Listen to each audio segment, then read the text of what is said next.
So, our band of adventurers, the Talaria, are currently working their way to the city of Port Honor. One of your original intentions was to meet Archmage Olivia there to discuss a means to disguise Kurz, but this was pushed forward by several days due to you catching up with her while in transit alongside with her two guards. You had spent that evening catching up with her over your adventures and the situations down in Lenoch. It was then decided that you would come clean on the issue at hand to her, and while not visually, you did reveal Kurz to her. Luckily, Olivia seemed to be on board with the idea, and had given a rough explanation of what she could do short-term and long-term, as well as part of her price of this, specifically wanting to make use of Kurz's blood to further her own research. With this arrangement in place for when you arrive at Port Honor, you decided that the two separate groups would travel together, at least until the paths split to Offred, where you would then separate with yourselves heading a little bit away while Olivia continues to Port Honor. Your intention after that would be to head near the cobbles to hide Kurz for the time being. So, with sufficient disguise made for the first leg of your journey, this is where we left off. Now I need to remember, we did do a roll. Yeah, Fur was one that did the roll at the end, and she rolled a 4. Alrighty, so obviously because there's more NPCs and such, is there any conversation anyone has with basically anybody during the first leg of this journey?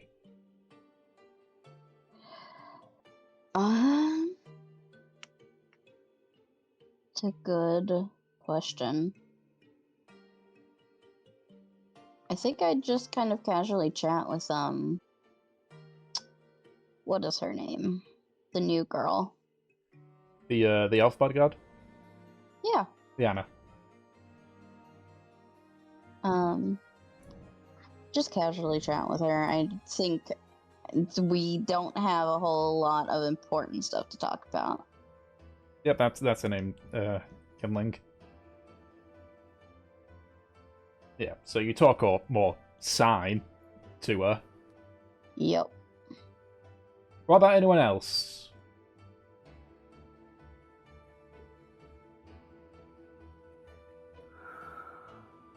Havelock is just going to be quiet. Should I insight?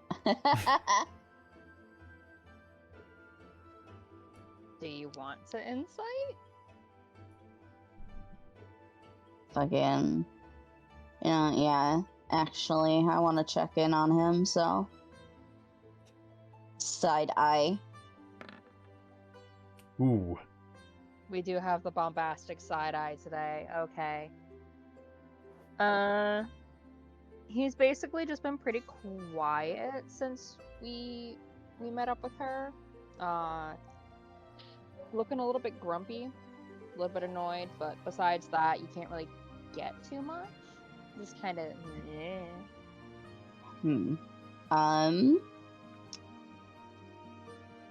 Aki. Yeah. You hear a familiar click in your head. Grace. You really must give me some kind of warning before you do this. It's terribly rude. That's the click that I do. I don't have to do that. I know, but you could do something like in the physical world, like I don't know, use your mind powers to give me a flick on the back of the neck or something. Just like she's signing as she speaks to you, and it's a separate conversation, but if you look at her, you can see her roll her eyes, like, in response to Aki. Hold on.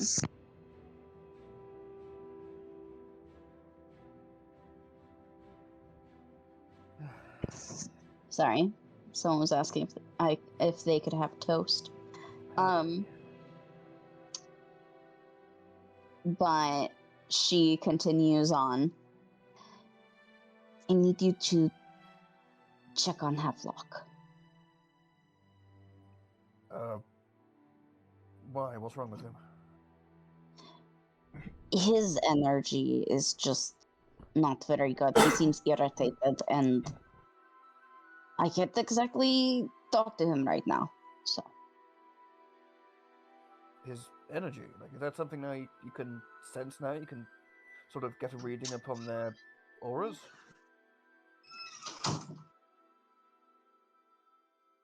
Aki, I can read you like a book. You think I can't read other people? Well, yes, I'm sure you can read body language and understand people, but you're talking about almost like detecting their inner truth, like figuring out something more profound and more sort of cosmically balanced than just simply they look nervous, they look sad. I'm an insightful person and I'm psychic. I don't have to look at energies to know that people are irritated or happy. He probably would end up. No, he actually fucking probably would end up falling for an MLM. You're right. It's like, yeah, he has. Well, fair enough then. I suppose that's a very potent mix. Fine. What do you think has got Havelock's goat in this case? Yeah, it could be a collection of things. It could be about he and I. It could be that he doesn't like the company. It could be that he thinks this is a waste of time. It could be all three. And so you want me to do sort of a manly man chat with him, man to man? I just want you to check on him like you check on, like, me. Well, I wouldn't say you're just anyone, Mevele, but I'll see what I can do. Just... Can you just do this for me, please? Yes, of course. Thank you. It's alright, anytime.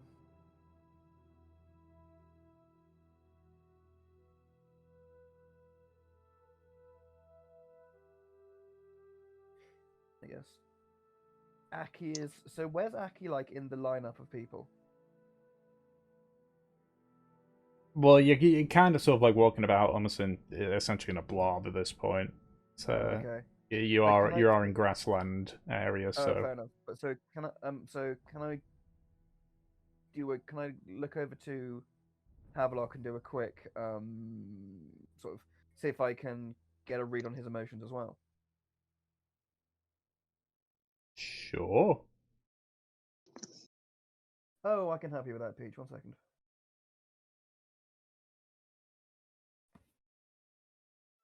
One second.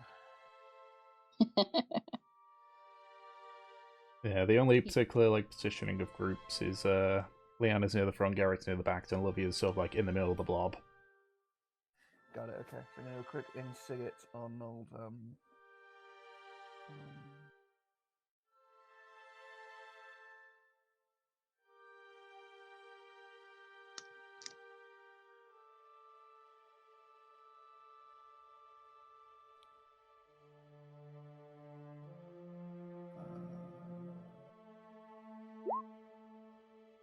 there we go. 26. How you doing, Havelock?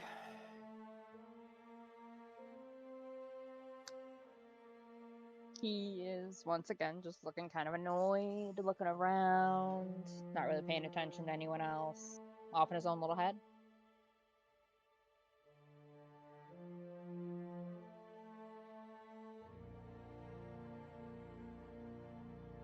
Hello. Yeah, Hello? Did you hear that, Ed? I did hear that. Yeah, I'm just thinking of what to do. Okay. Sorry. I was putting on my thinking face, but you can't see me. Hmm.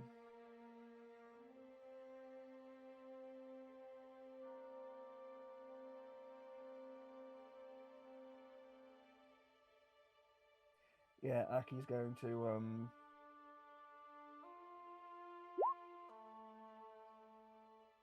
go over to Havelock. What's the reference to, Kinlan? You see a blue circle When spin. oh right, you use Mac when the when your computer's loading, cursor turns to Fair a blue enough. circle spinning. All right, sorry. Yeah, Aki will go over to Havelock. He's sort of watching him sort of stare off into space, not really talking to anyone or engaging that much. And I'll sort of say,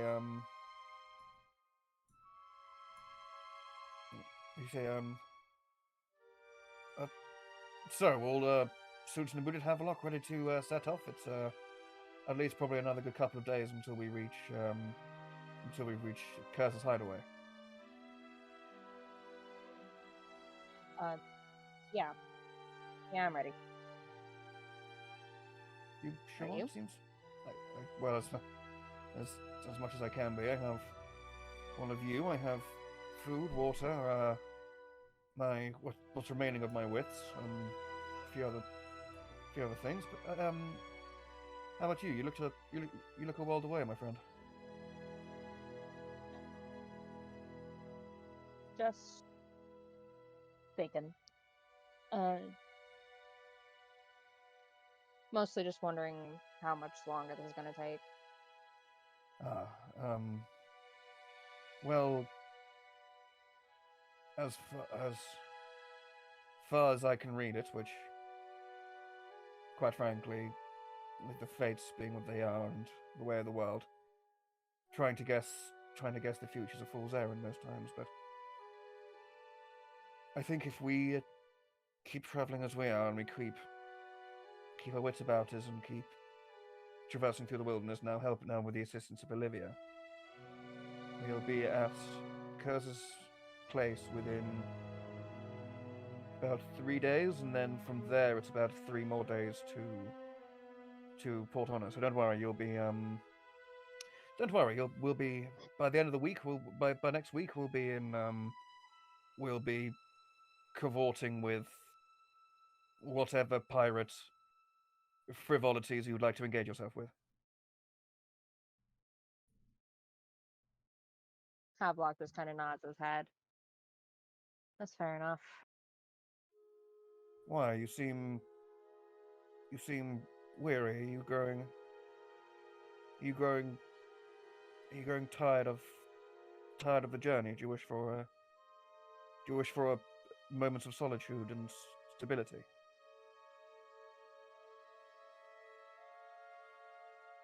No. Well, I mean, to an extent, yes. I just want to get back to the water. Well, I suppose you can always have a little swim around in the alchemy jug, can't you? Do you know how tall I am? Do you know how tall the jug is, Aki? Well, you can have a paddle then, can't you?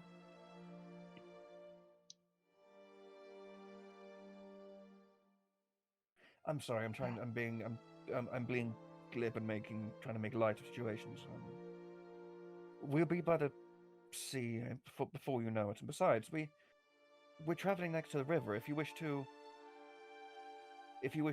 indulge yourself, then be our guest, I suppose. As Aki was talking and he made his little joke, he sees Havelock start to smile a bit. I mean, yeah, I could go in there, but it's not as fun as, like, salt burning your eyes. Wait, you find ocular pain fun? If I did not have obligations to the land, I would never return to it.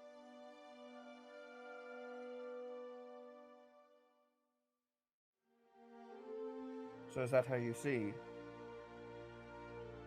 Is this how you see your situation right now? Obligations.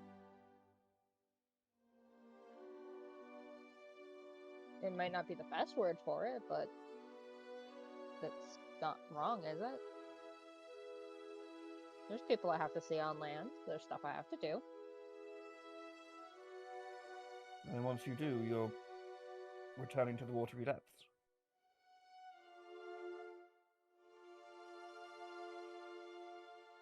Maybe I'll swim over to wherever your homeland is and come bug the shit out of you. Steal from your little vaults. I fear the security cost alone would bankrupt the company. Anyway, I was just checking in because I was making sure you were being quiet as of late and distant and looking as if you had a weight you were struggling to bear upon your shoulders. I was making sure you were okay. Trying to flex your muscles, trying to take the heavy lifting. Oh, Aki. Aki does, in a Mev-like way, just roll his eyes, and says, you know that's not what I meant, and you know you're deflecting as well. Still, it's sort of my role as the de facto person in charge, I suppose, the signing main officer adjutant for the Talaria, that I need to make sure that everyone's okay, and you're as valued as anyone. Havelock just goes a little quiet, giving Aki a pat on the shoulder. I'll be fine. Okay. There's no shame in admitting if you aren't, though, just so you know. There's no use keeping things bottled up. A damned river, the water goes stagnant and fetid and corrupted. It only becomes pure and clear once it flows. The mind is the same. So it's don't let yourself form a levy upon your own psyche and emotions. I'm waffling, and that was a string of bullshit. Even I can notice, but still, I hope you get the point in some way in all this. I do. That was very sweet, Aki. Right. Tell you what, next time we have a rest, and especially next time we stop on the road, and especially if we have added security, we could always just go for just a quick run and a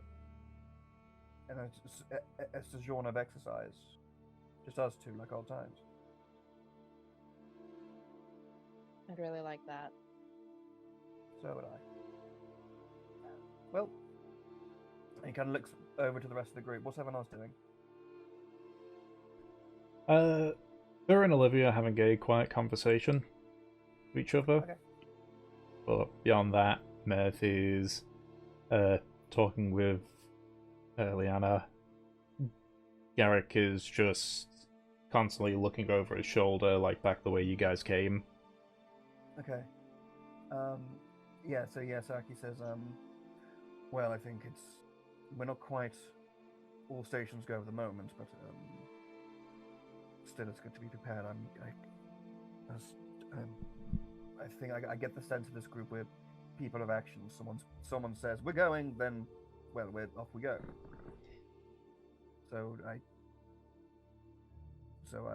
keep yourself prepared and ready to go. Have luck. Yep. Right, super. Actually, what time of day is it? Still morning.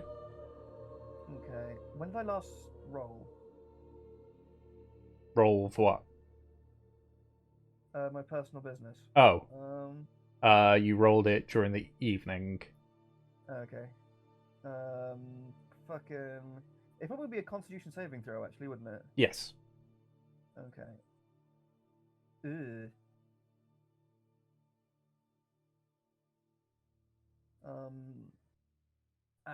Aki does say, oh, hold on, excuse me one moment, and he will head off to. Is there like a little bit away from the group, like a cluster of trees or like a big boulder or something? That Aki could quickly duck behind. There's some trees, there's some brushes here and there. Okay, Aki will go towards a cluster of trees, rather sharply and sheepishly. I like Nate's comment. Yeah, that's how it works. Yeah, and if you roll if I get a natural 20 on it, I don't know what happens. I guess I make friends with You're the free. Yeah. I shit out a sentient poo. Oh my god. Now 1 kidney stone. Jesus Christ. Oh. Okay. Yeah, and so Aki does go and poo behind a tree quickly. Yeah. The group does stop and wait for you. Okay, it doesn't take too long. Probably about 5 minutes. Aki does come back. Sort of looking again quite. He hurries back again, looking quite sheepishly and embarrassed, and then just carries on probably just making small talk to Havelock, actually. Okay. Just chatting about past adventures and the day and what we can expect, and chat about the fun, what fun things you can do in Port Honor and that kind of stuff. Alrighty. So, you continue on for the remainder of the morning. Every time an hour comes by, Olivia sort of like reaches over to the disguised Kurt and just sort of like taps him twice on the back. You can see sort of like sparks fly on each tap as she refreshes the spell. Around the 3-hour mark, near about the 4-hour mark, more likely, you notice that the pathway has became less of a dirt path, and you start seeing signs of like foundations for paved roads. And as you get about 20 or so minutes towards that 4-hour mark, the road becomes fully paved. So you sort of like look over to your right, and you can see another paved road heading away from you. As you continue on a bit more, Leanne sort of like stops the conversation with Mev and sort of like turns around to Olivia and starts doing hand signals. Obviously, because you can read the sign language, Mev. She's saying that there's a group of people up ahead.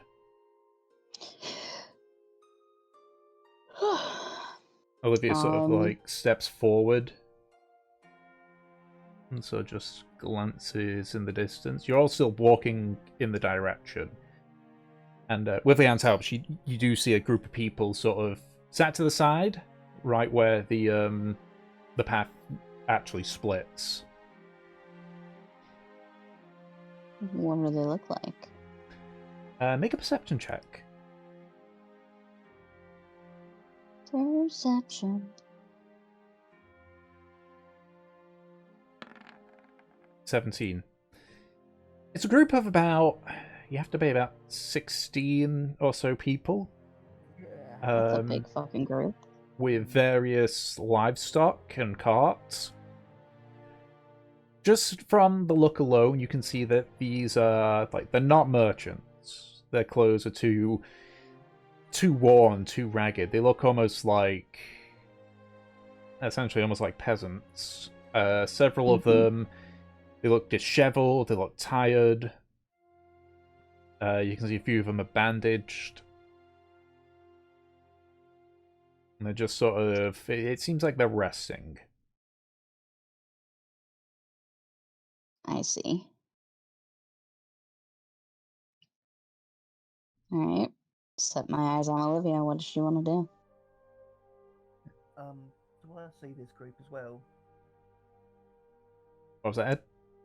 I Oh, I imagine see. if I can see it, you can definitely see it. Yeah, definitely. Oh, right. Can I sort of give them a once over as well to see if I can check them out? Sure. Great. I mean, as you are still approaching, like, you haven't stopped walking towards him, so obviously, as you keep going, the DC is going to get lower and lower and lower. Yeah. Come on. No, just 24. Okay. You see basically the same thing Mav saw. Okay, cool. Just wondering. Yeah. Yeah, Aki says, yeah, Aki just... Can I check, what's, like, the running order? Like, how are we walking in the group? Again, you're kind of all just a blob. Big blob of us. Okay. Yeah, like, Leanne and Olivia are up near the front now at this point. Garrick is still at the back of you all. Okay. So yeah, Aki, I guess it would be somewhere near the front helping lead and sort of figuring out routes. Aki sort of says out loud to people and goes, there's a large party up ahead and they look injured. Is there something we could do for them, possibly? I mean, I wouldn't be against that. I wouldn't be against it. No, I think I can make out a few rudimentary bandages, but outside that, they don't seem to be all that skilled in medicine, I'm afraid. I might be able to do some things to help them out. I don't know if you can as well, Olivia. Well, I suppose we can delay for a few minutes. You can see she sort of, like, looks over at Kurz. Just enough to take care of anyone injured. Right, Aki? Yes, it won't take long. Very Even like well. only a mere handful, a mere 5 minutes probably, just to give, just to help the most in need.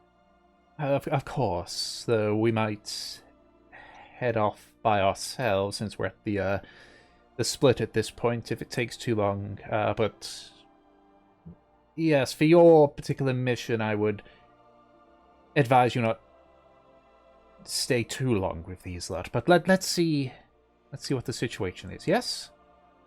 Okay. Mhm. Yes. All right. So eventually, you sort of do have to go off the path a little bit, but you approach this essentially the small camp. There's several people that are sort of like sitting around a fire with what looks to be almost like a stew being cooked in it. At this point, you can see that it is mostly like adults, but you do see a handful of children here and there.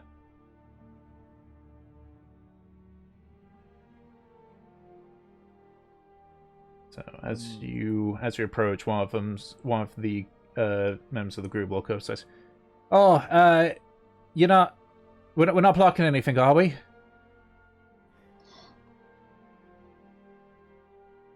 All yours, Meth. Yeah? You sure? I think we You closed- immediately closed up? Alright.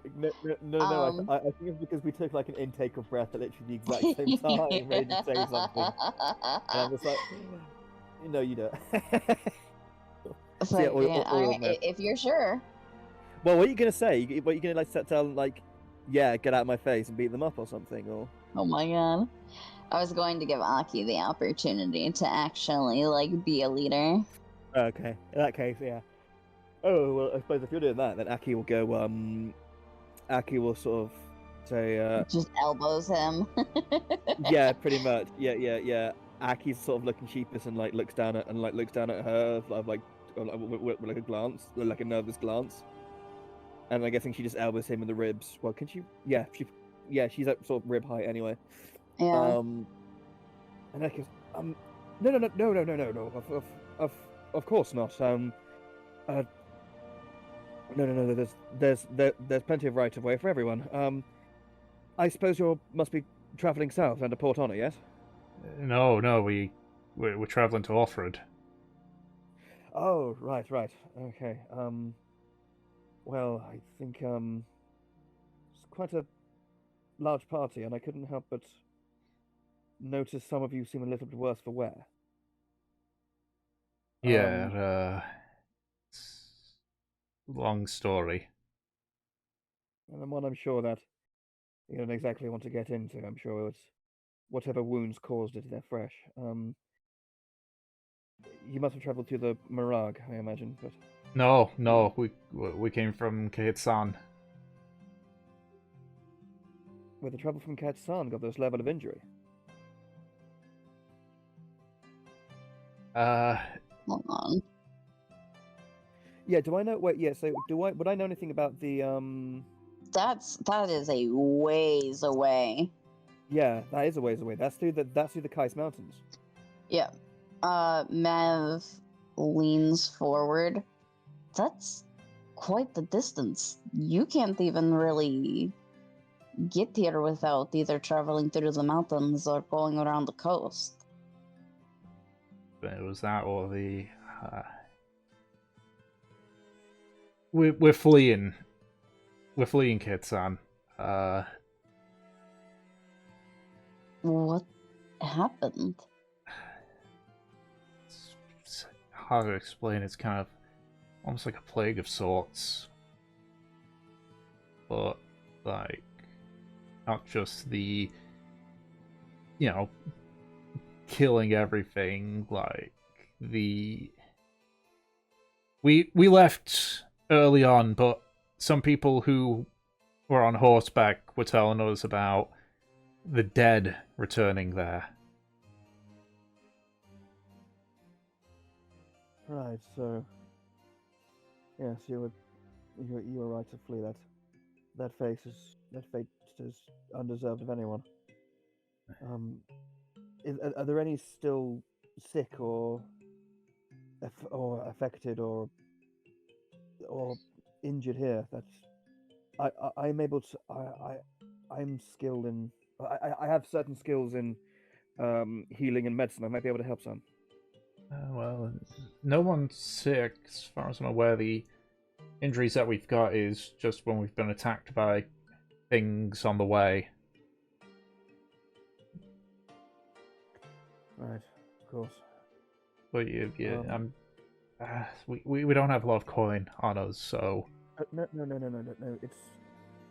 I don't expect any recompense in reply. It's just simply the right thing to do. You have still a long few days on your journey. I think it's in your best interest and the best interest of goodness and decency that as many of you have the best chance of making it as possible. I'm sure the people here will appreciate the help then. All right. Right. My name is Aki. Just point me towards who are the most afflicted currently. I'll see what I can do. All right. He sort of stands up. Lufa, by the way. Pleasure to meet you. I'll take you to them. He sort of leads you towards the group of injured. Okay, so Aki, how injured are these folk? They're more walking wounded than anything. Though you can see one or two of them are clearly into makeshift stretchers with leg injuries and such. Okay. I think. Hold on. How am I doing with slots and spell? Hold on. We had a long rest, didn't we? So let me do these. Okay. So how many people are in stretchers? Did you say? You see two of them are in stretchers. The other, you see maybe about 5 or 6 of them are just sort of walking wounded. Okay, fair enough. How many walking wounded again? Sorry, I missed that. About 5, you see. There's one you see that might be walking wounded, but he might just also have a bad limp. He doesn't have any bandages on him. Okay, fair enough. So the two in the stretchers, I'll give both of them a second level. I give one of them each second level cure wounds, Alrighty. just to help them out. Because I'm a nice man. Okay, so hold on. So that's two d8s plus my spell casting, which is 6, 5. That was 6. Yeah. So 2d8 plus 5. Hold on. Let me get this up for them then. It is a d8, isn't it? Cure wounds.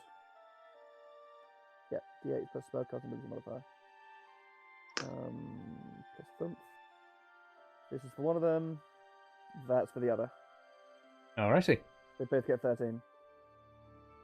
And Aki basically just go over to them and start and just like lay a very tentative hand on, I guess, on one of them, or like grievous wounds on each of them, and then just start whispering in Druidic. Yeah. It definitely helps, though you can tell just from the smell that one of them, like, their wound is infected.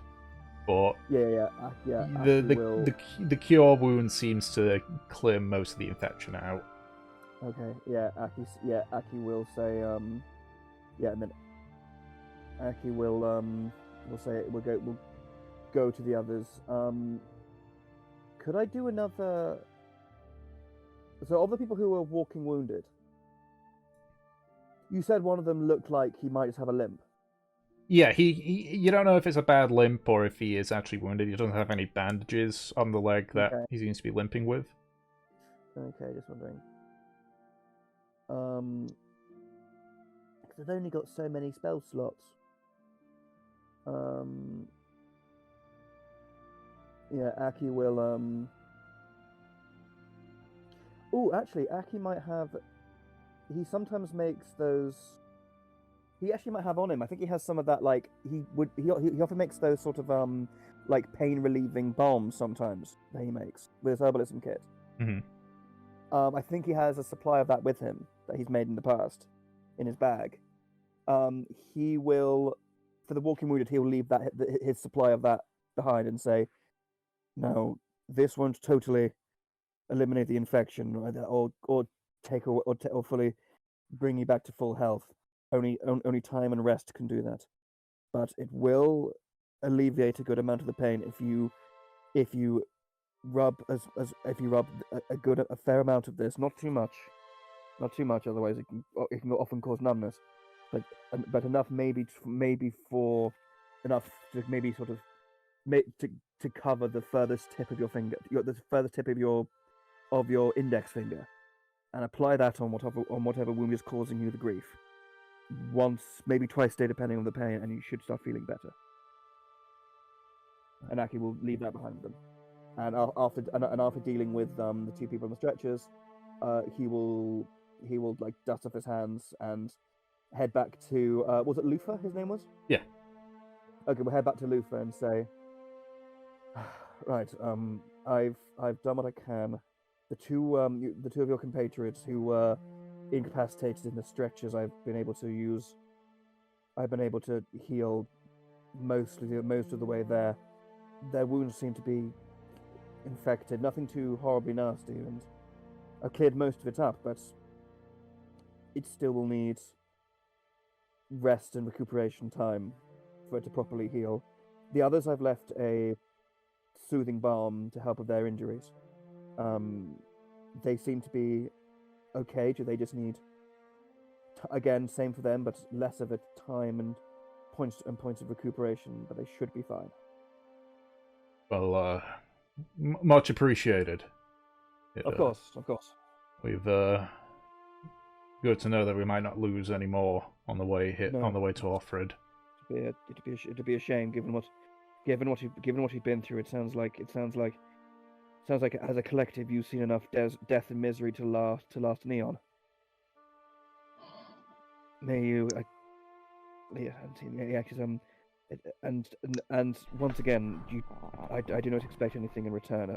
I wouldn't been able to live with myself knowing that I left people who'd been through such turmoil without any assistance. Can you at least give me your group's name? Yeah, yes. If you ever make it, the name is the Talaria. If you ever make it there. Well, we owe the Talaria a debt, which we'll repay. A debt you must feel you are completely without obligation to ever repay. If you must see it as a debt, it's that simply in name only, a loan of zero gold, zero silver. Mev puts a hand on Aki's arm. What? They understand. All right, I'm just checking. I'm just checking She that. gives Lufa a smile. Othrid's about a day, maybe two from here. Do you people have enough food? Thankfully, being farmers, we know a thing or two about rationing, especially during the hard winters. We've got enough to last us a few days. Plus, the morbid as it is, the loss of a few of our caravan means there's a bit more to go around. Mev nods. All right. We are planning to travel a little bit down the ways. And she gestures to like where the road splits towards Othrid. We could at the very least escort you in that time. The roads aren't particularly dangerous, but it's always good to have. I appreciate the offer, ma'am, but we're resting right now. We were traveling through the night. We need to recoup, and so we can make the last leg to Alfred. She nods. All right, then. Then we wish you all luck on your journey. Absolutely. Well, good luck to wherever you lot are heading. Likewise. He will give a bow and start walking back towards the main group. Yeah. Mev walks with him, gives him a big smile. You did a good job. Aki says, like, well, you say that, but you have to go wading in there at the end, like a child learning how to swim. Like you were the child, or like I was the child? No. Like I was a child learning how to swim, and I stumbled and was flailing about in the water. It was only at the last second, and it was only to get you to stop talking. Not in a bad way, of course. Just, you always like to overstate the case. Enunciate your point a lot. I just appreciate being understood and having my intentions well and truly understood and met. You over-explain because you don't have confidence that you're going to be understood. Well, what's a posh way of saying duh? Yeah, well, Aki says, well, of course, isn't that quite obvious?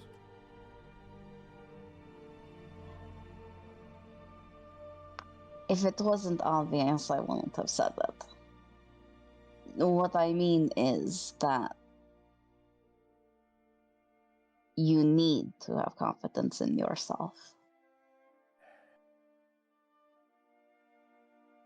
If you're going to say that you're our leader, you need to,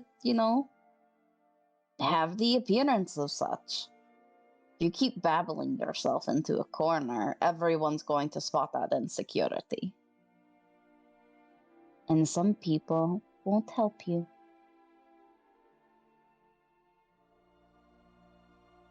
Can I roll insight? You can. What are you inciting? I'm inciting the intent behind that phrase, and some people won't help you, instead in that tone. Alright. 17. She is. Her tone is very playful, like teasing of like, of course I have to help you. Okay. But there's also a thin layer of seriousness Mm-hmm. where she's implying that other people aren't going to help you, they're going to take that and advantage. use you. Yeah. Yeah, okay, yeah. Yeah, Aki does say, well, you make a very excellent prescient point, Neverland. I suppose chances are there won't be, you know, there'll be times where I won't have my fiery-haired emotional crutch there looking after me.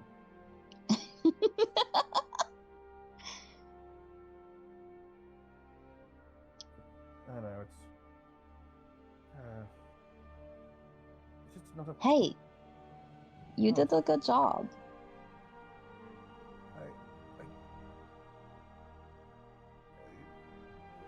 You're not just saying that, right? Do I ever just say anything?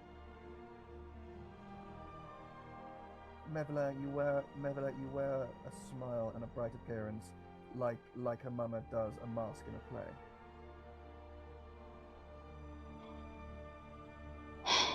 And like that, there's an intention behind everything, isn't there? I suppose, yes. Every act has a purpose. And I'm telling you now, you did fine. Being corrected once shouldn't make or break you. It shouldn't even be seen as a bad thing. Makes me think your teachers were a little too hard on you. Well,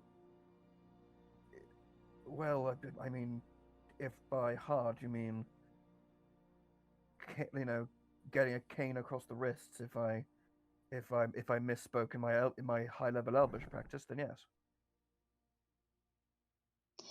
I've had worse. She waves her hand. Wait!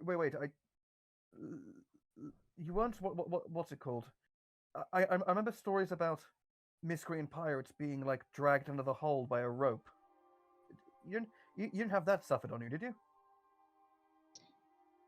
No, that's only for like criminals. But she thinks about it. You know that dagger that I have? The sumptuous heirloom, yes. Well, there's a reason I don't fight with it.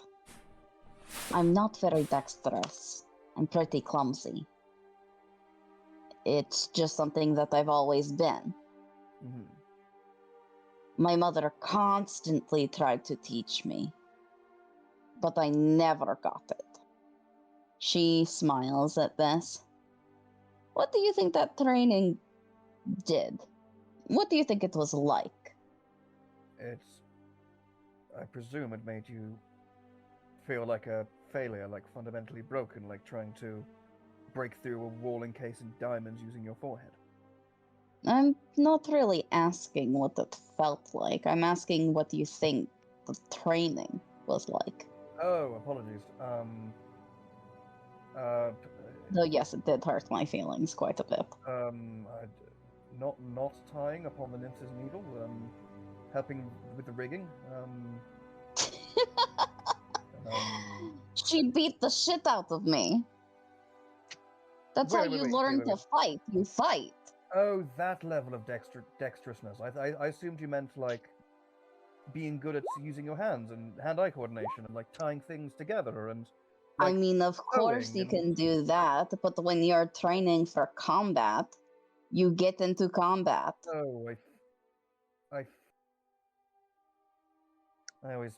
I forgot just the. My. She grins at him. Yeah, Aki. Yeah. Aki just sort of crack a smile and start navel gazing a little bit, And it goes like, God, my upbringing really was sheltered, wasn't it? Mine was pretty sheltered too, I'd say. Well, my parents didn't, in your verbiage, beat the crap out of me. In fact, there's another. Anyway, She grins. Do you see that as a bad thing when I say something like that? No, of course not. I find it a tragic thing, but not a bad thing that it afflicted you. But just the simple act of hearing it and hearing you vocalize it isn't bad in itself. No. I don't think it's bad. I don't think it's tragic either. Really? Of course not. Your parental guardian forcing you to attack them and then over and over again beating you back into the dirt. How is that not cruel? My mother was teaching me how to survive. That isn't cruel. That's kind. I suppose Sure, it's tough love, but I suppose that depends on the habitat, doesn't it? she nods. In the habitat that I grow up in, that's quite valuable. Of course. I suppose for mine it was elocution and different languages and accounting and management and arithmetic and social situations and, well, with my grandfather, orienteering, survival, the druidic arts. I suppose in our own ways it was our parents equipping them for the survival of the world that they saw and they set out for us. So, in your perspective, in your environment, a parent doing something like that is tragic. It's mean and unnecessary. So would you say making you, if Camilla forced you to sit down every day and calculate enormous sums to help with the business when you were young, would you say that was cruel?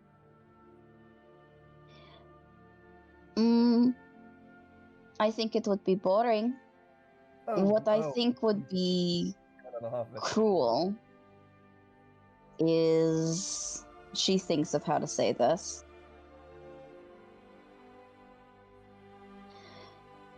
What I think would be cruel is how they strip you of your identity. And mold you into something you aren't. She nods. That's what I think is tragic about your upbringing.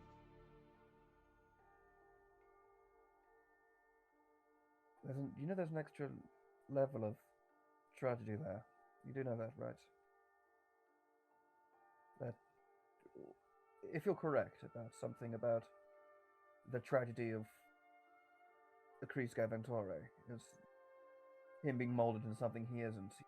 The man doesn't have the single foggiest idea of what the genuine himself is, what his base clay form is.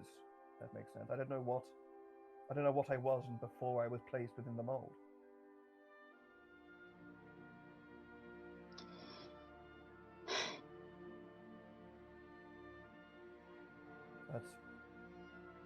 I suppose this is thoughts one must grapple with themselves. I suppose it's. She smiles. No, it's good that you're addressing this, especially out loud to someone. I mean, I wouldn't say it's a.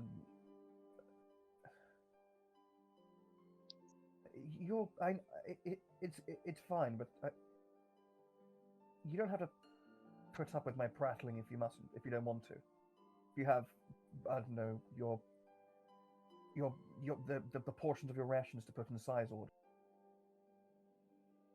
Why do you think I don't want to? Well, because it's inane. It's inconsequential. It's just effects of the minds of of a prim and proper half orc born into riches and a life of silver spoons who can barely run his own bath. You are stripped away of your identity, Aki. Not just of who you are as a personality, but who you are as your race, your culture. You never got to learn that. Well, I'm Narzen, and I'm from Ellendon, and isn't that my culture? You're also half-orc. Something that I think you value more than you think. I don't know if I'd call it value, honestly, Medla. It's You care about it, whether positive or negative. because It it's brings you shame to greatly, exist yes. that way. You- And do I you know think what- that's do you know sad. what- Do you know what age I was when when this jaw started to jut out, when the tusks started growing in, and how I must have been 10, 11, being known as from the local children and as this terrifying beastly creature.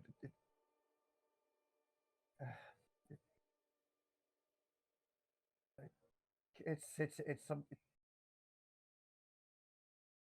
Look, we have things to do today, and if we must expose these wounds and let them fester in the sun, then let's do it another time. We have miles to traverse, right? She crosses her arms. She nods. All right.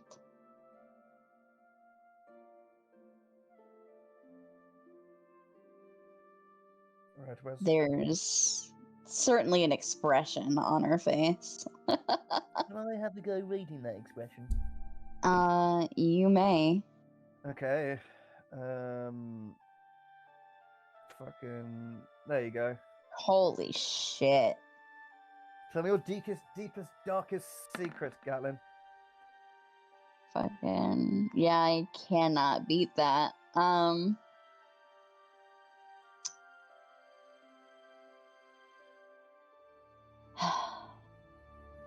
How do I explain Through dance.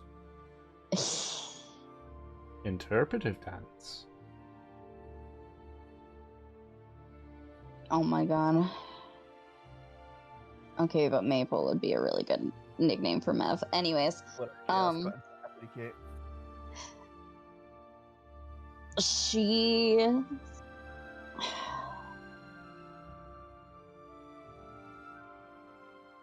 Mev always seems to look at you in this very warm way, right? Mm-hmm. It's still the same, but there is this wash of sadness over her. Mm-hmm. And you can tell that it is for you and your circumstance, and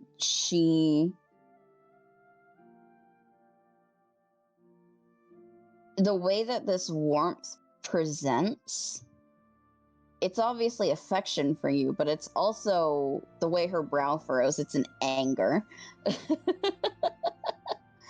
What, at him, or? No. It's very clear that she's feeling various levels of empathy right now, and she wants to say a lot. Mm-hmm. But because of your reaction and ceasing the conversation, she has closed her lips. Okay. Well, I'm now excited for Aki to enter his sad boy arc. Okay. Oh my god. He's got Mev just rips off the band-aid in this one conversation. Yeah, it's fully like that one episode of It's Always Sunny when they go to the psychologist when fucking like when Danny DeVito gets asked one question and he just becomes a massive blubbering mess. It's me. It's so great. Oh, Danny, I'm coming.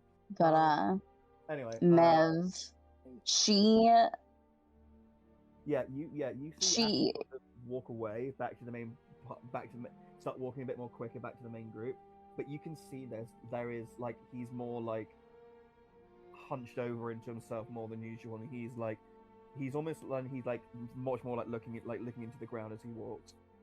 Yeah. You can see that he's just trying. Yeah. You don't need to write it. You don't need to roll inside. It's you know him well enough that like you can see that he already holds himself quite small and meekly anyway. He's gone like even a degree beyond that basically now. As he trudges back to the main group. Yeah, Mev. You hear her steps quicken for a moment, but then she starts to slow down. It seems like she wanted to catch up to you, but decided against it. And the sound of her feet seemed to actually slightly turn and head towards Olivia. Okay. All right, we're all done, she smiles. But this is where we part. For now. She signs to, what is it, Liana? Mm-hmm. See you later. Just gives a little wave to you.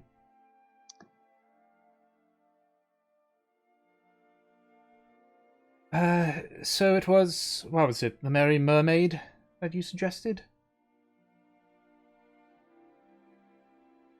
Did we suggest that? If I recall, you did. It's the inn, yeah, because I had mentioned that there is another mermaid.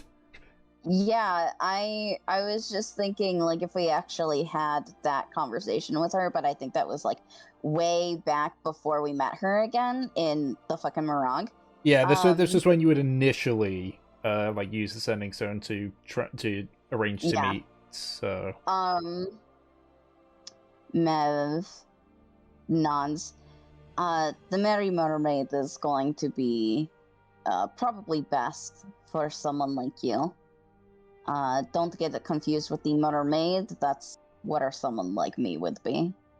Right, I've It heard seems the like rumors. that's a hint. I've heard the rumors. Yeah, she nods. She's sort of like, So, yep. she's sort of like, opens her arms up for a hug. She grins and hugs Olivia tight. Yeah, she It was returns. nice to see you. It was nice to see you too. It's a brief pause before she says, "You have about 5 minutes. You should get moving very quickly." Fuck me. She pulls away, pats Olivia on the shoulder. Alright, you guys. I want to get there by the time that night falls, so come on. Alright.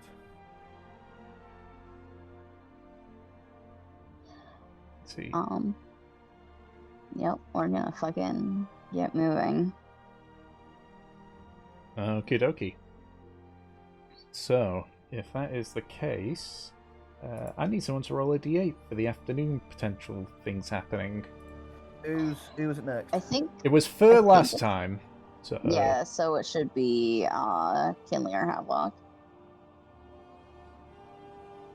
It's Havelock. D8, we said? d8. 4. Roll it again, please. Oh boy. 5. Okay, and roll a d4. This is concerning. It's fine. Don't worry about it. Or Oh my god. I don't like this. Okie dokie. Mom, I'm scared. Pick me up. So, are you like heading towards Offred, or are you heading like cutting straight across towards where you're planning to hide Kurz? We are walking the path until we're out of sight, and then we're going down. Okay. Whose shoulder is Kurz on? Oh no. Whose shoulder is Kurz on? Olivia turned him into a rat. He So did, he's Yeah. He was with Havelock, Havelock right? initially, but I'm just checking to see if Yeah. like you've passed him around or if he's still on a Havelock shoulder. I think probably still on Havelock's shoulder. Let's have a look. Did you do anything with him? Have a look. Yeah, he probably would have passed him back to our little goblin friend. Fur, got it. She's Alright. the one in charge of him. She can't be too far away from him. Take the rat. Take the rat. Okay, let's roll to see if Fur keeps track of time.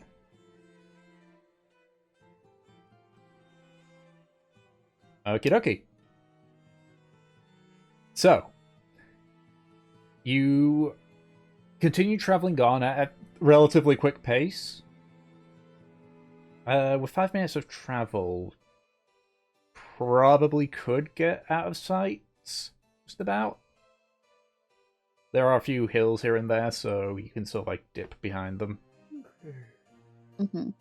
But after about 5 minutes, you hear a sudden shriek and a thud behind you. Oh boy, yeah. We whip around. Yeah, me too. Yeah, Kurz is there in his regular form. You don't see where Fur is until Kurz like looks around real quickly and very quickly like steps off. You can see sort of like Fur's trying to pick herself up. Yeah, I'm able to go and help her. Are you alright? I think I got some dirt in my mouth. She'll take out her water skin. Here, switch it around, spit. How do you feel? Are you okay? You hurt? My shoulder hurts a bit, but I don't think it's anything bad. Just, you know, something as heavy as a rat going to as heavy as Kurz. Aki says, hold on, just here, it's here for the pain. And Aki will use one of his balm of the summer court on her shoulder. Yeah. She D8. seems There you go. That's 2 hit points and then 1 temporary. temporary hit point. Yep. Yeah. Just looking at it, she doesn't look like she's been hurt. Just, you know, face planted with the ground. Mm-hmm. Still a nice thing. Okay. As Fur's just sort of like, you know, brushing the dirt off, because sort of like walks up to her and just sort of like rests his head under her chin. So just sort of like timidly just sort of like scratches the top of his head. I was way too close. Are you ready to keep moving? Yeah. Let's get going. Alright. We are gonna keep moving, and honestly, we're gonna try. We're gonna do what, sorry? You're gonna what, sorry? We're gonna try to move fast. Yeah. Okay, so you're essentially quick marching. Yep. Alright, that'll actually cut down our travel time. Hell yeah. Of course, it does have a few downsides, but that's fine. But what downsides? I think if I remember correctly, you're easier to spot and it's harder to look around. One second, let me check. 'Cause I don't think it's in the Twenties Compodium. There is something about travel in the player's handbook. It's like you can go quickly, you can go regular speed, or you can go quick marching. I'll just quickly double check because it's been a while. Where is it? There we go. At a faster pace, you get a -5 penalty to your passive perception. Oh, cringe. Okay. Well, you're fine, Aki. Am I though? Well, I mean, what's your passive perception -5? It's just 18. Yeah, 18. Yeah. So You're you're fucking fine. Okie dokie. So, you pick up the pace. Oh, I'm just going to see what Nate said. Ah, yeah, right, got it. So, you go at a relatively brisk enough pace. I say you're quick marching for this.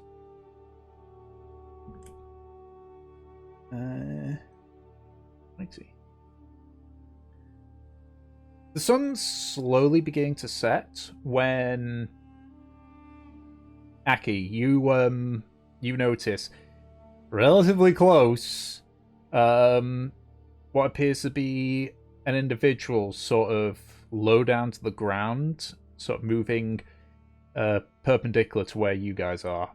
Doesn't look like he's spotted you yet, but yeah, no, he hasn't. It doesn't look like he's spotted you yet. Okay. He's about a quarter of a mile away from you, so Okay, I'm just checking something. 60 feet, okay. Wait, so he's sort of slowly moving towards the ground, like going alongside us. he's basically, it's almost like a T intersection. He's heading like from left to right from your perspective, Okay, but he's moving slowly. okay. Yeah, Aki will just suddenly, very quietly, but very sort of tersely, sort of speak whispers, goes, "Someone's coming. Someone's coming. Walking from left to right across the path." Mev turns to Havelock. Please, conceal cutters.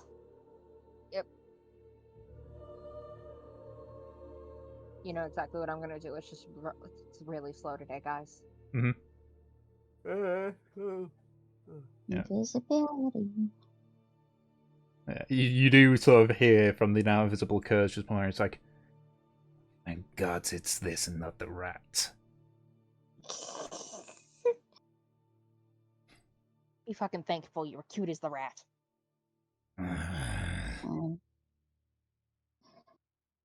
All right, let's keep pace.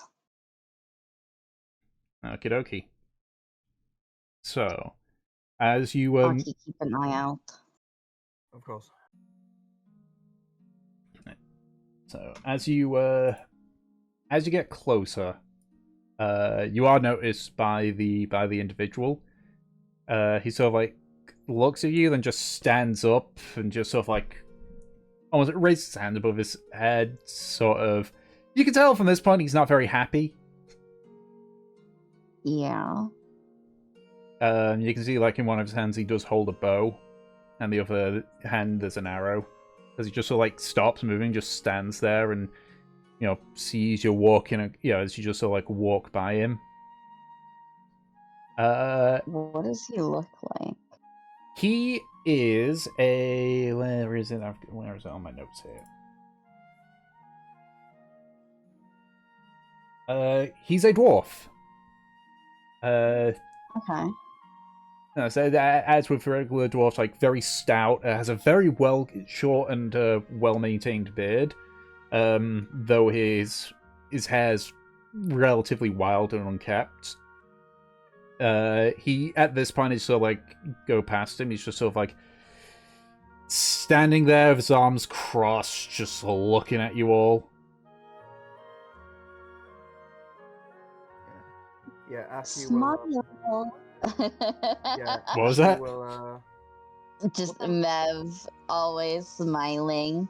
what time of day is it? Sunset at this point, so Okay. you're approaching into the evening.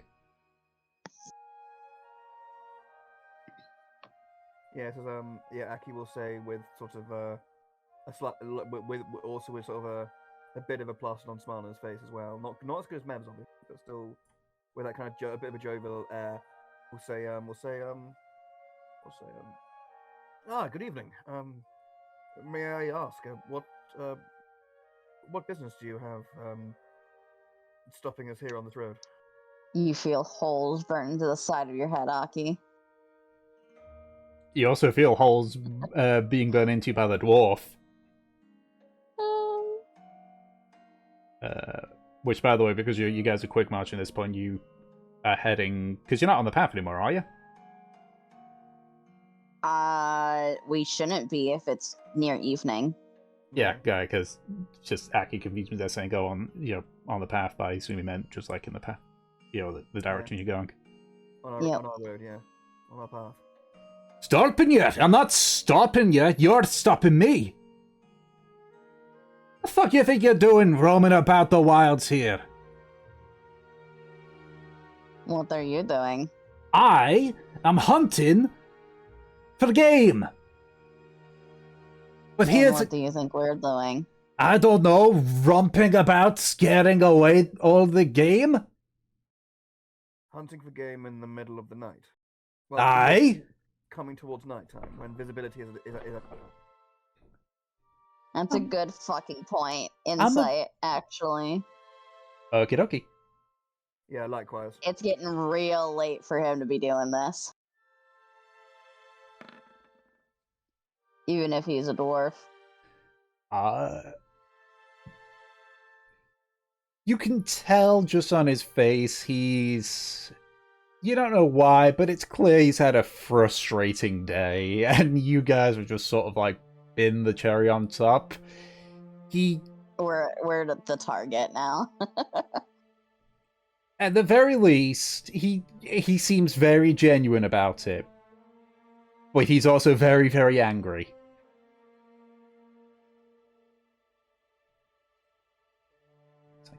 Yeah, Where's the dwarf heading now? I'm a dwarf, you git. I can see in the dark.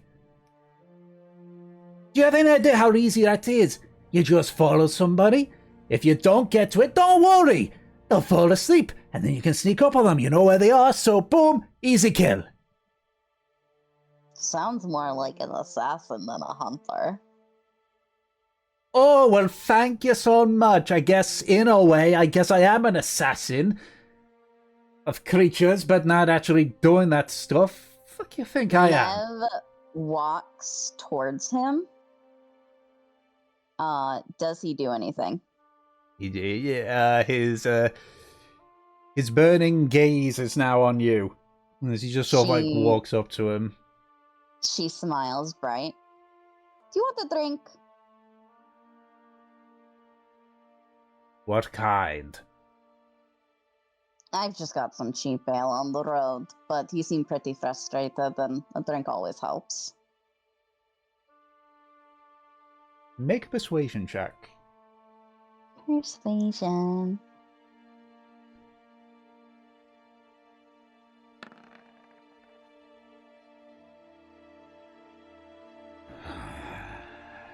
Alright, let's see what you got. Nope. Nev will take out a couple flasks that she has. How do the heights compare? Mev is taller. Not by a whole lot, but Mev is taller. Yeah, Mev offers up the drink. Not a lot, but you can go ahead. I'm not really going to drink it. Just takes the entire flask from you and just starts chugging it. She smiles even more. I'm sorry if we're interrupting your hunt. We're just trying to pass through quickly before night falls. I'm sure you can understand. Aye, it's just been a real shit day, is all. Have you been having a problem hunting all day? Aye. Is it just there's a lack thereof, or are they startled or something? Well, in the morning it was because of a bunch of people traveling for a big group of them. And then I just been spending most of my time tracking, figured, oh, what the heck, I'll follow one to wherever it rests and get it at night, because again, I can see him at night. And then you all. It sounds like a really tedious day of nothing. I can understand why you're irritated. Aye, no, it's at this point first speaks up. It's part of the territory. Oh, you're a hunter as well, wee lass. Yeah. Yeah. Oh, well. So looks her up and down. Then where is your bow? I use javelins and pack creatures. So looks over at the rest of you. I don't. You call these pack creatures or something? No. I don't have them with me at the moment. I used to be a hunter, and now I. She smiles and she takes out her little fucking, what is it? Like magic pouch. Okay. The bag of tricks. Yep. Yeah, the bag of tricks, and she will take one out. We summoned them. Oh, right. A magical hunter. Yep, she nods. Which one do I pull out? I think it's a D8. I get the feeling I'm about to get called away for something. Yeah, it's a D8 for whichever animal you get. Okay. Let's see. Hold on. I just saw a bunch of footballs fly over into my back garden, so I bet you I'm going to have to go on BRB for a second, because they're probably going to be like, hey, can we get our ball back, please? Okay. There was nobody in there. Okay, go on. So, you pull out one of the little fuzzy objects and you sort of throw it on the ground. As it lands on the ground, it sort of expands outwards, becomes more solid. The fuzzy object was brown and it keeps its color. And in front of you now is a boar. See? She pats the boar. Alright, what fruit names should this be?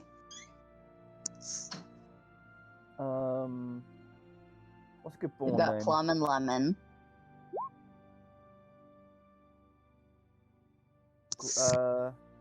I like the idea of marzipan.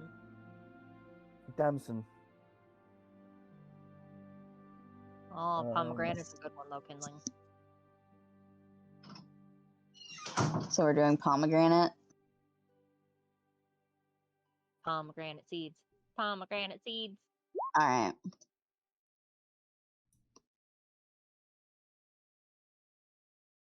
Eventually I'll have a full list of these, but yeah, you're kind of right. Like if you were to think of a boar, you'd think of a pomegranate. Really? Yeah. In what? Okay, sure. It's like the spikes of it.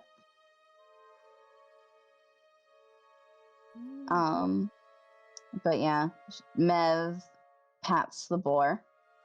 This is pomegranate. Sort of crouch. It also crouches down, just look at it. What's this for? Hunting for truffles?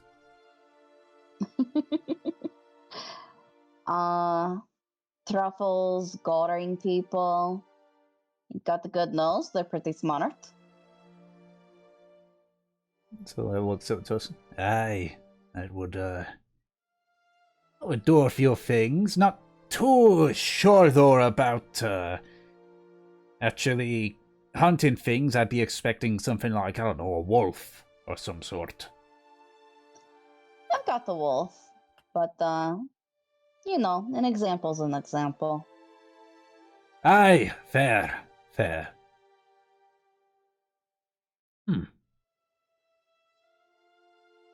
So interesting. Can I hear where the animals have gone? Or if I can hear any in the distance? Yeah, what do you mean by that? Well, no, can I hear, like... There's a difference between hearing birds chirp and not hearing birds chirp. And if you don't hear them chirp, something fucking bad is going on. Yeah, that kind of thing. Yeah. I mean, you can hear birds chirping. Okay. Okay, so they're not, like, gone. He's just had a bad day. Yeah. Okay. See, that's really important to know. Because otherwise there's, you know, a fucking giant in the area. Or a spider. Yeah, or a spider. But yeah. Alright. I think we've wasted enough of your time. Aye. Go on, get out of here. I might be able to find something still. Can I see any tracks on the ground? Make a survival check. Okay.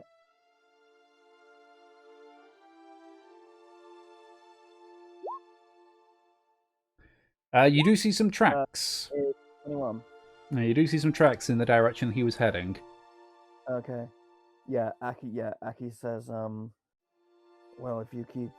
Alright, well, these tracks are relatively fresh. If you keep walking straight ahead of you, they can't be more than hour and a half ahead of you. Wait, what? Where? Oh, and yeah, Aki says, just in the way you're traveling, just across from us, and he indicates towards the direction of travel the tracks are going. See, and he like kneels down on the ground and say, "See, look at these tracks here," and he points them out to him. Oh, Morian's beard. You helped me a lot here, lad. Back on the trail again. All right, kid, don't go the way I'm coming. All right, last thing I want you to do is scare it off. Don't worry. Don't worry. We'll be leaving you alone. Right. Be careful as well if you go back the way I went. Saw some wolves tracks, few days old, so just watch it. They're out in force. All right. We'll keep an eye open. Thank you. What's your name? Casimir Flaskbo. Please spell that for me. Yes, please. We're the Talaria. It was nice to meet you. Aye, Talaria. Romping about in the wilds for no reason. Got it. Just go, get out of here. She will go ahead back to the group, and we will get moving again. So, committed any war crimes? Well, I mean, we do have a giant fuck-off dragon with us. That's a war crime. Kinda. Well, technically, that is like harboring a fugitive. Yeah. Yeah. So yeah, Aki says, I think it could be considered like a fucking weapon of terrorism. Yeah, it'd be the equivalent maybe. of having a weapon of mass destruction to the Republic. Yeah, pretty much. Yeah. It's like don't mind us, don't look what's under this blanket in the boot of our car, and it's like a nuclear bomb. We get stopped at a fucking like security check. We've got fucking cocaine in the back. We gotta turn around. No, yeah. Arizarian moon dust. I love that Arizarian moon dust. Right. Yeah, we should. Yeah. Once. What? Quick, have a look. Snort it all. Ain't gotta tell me twice. Jumps into Oh, it like fucking man. Scrooge McDuck.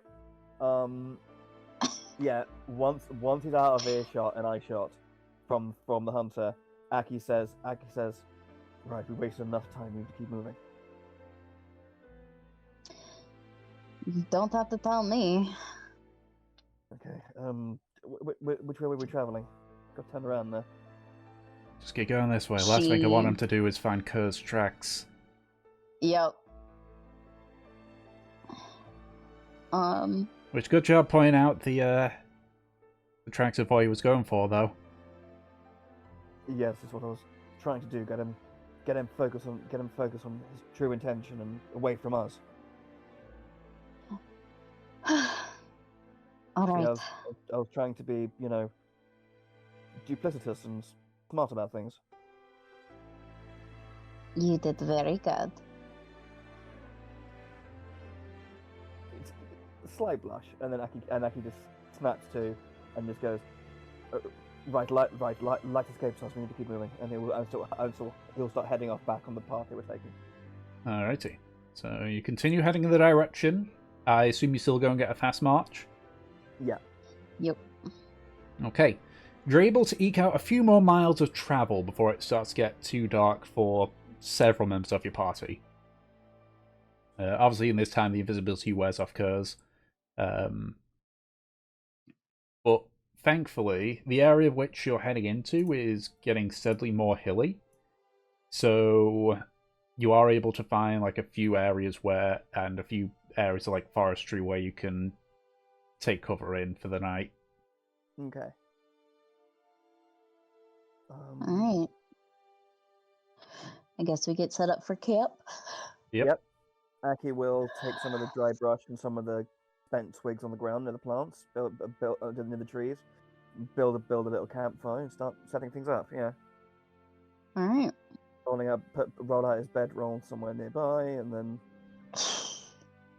yeah, just Mev lays by the campfire. Ugh. What an exhausting day.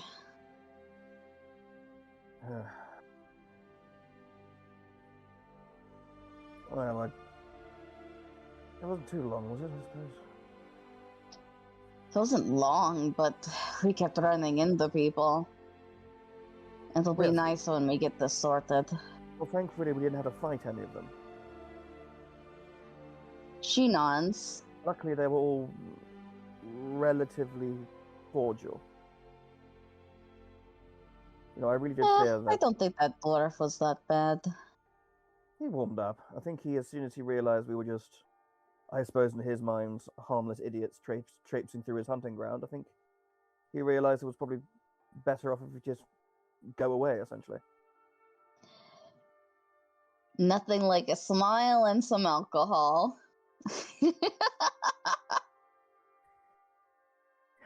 Oh yes, I did hear that. It's something of a bit of a stereotype, isn't it, that all dwarves adore alcohol, isn't it? I was hoping that he wouldn't take it that way, but if he did, I had other methods.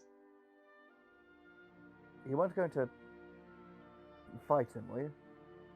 Of course not. Insight.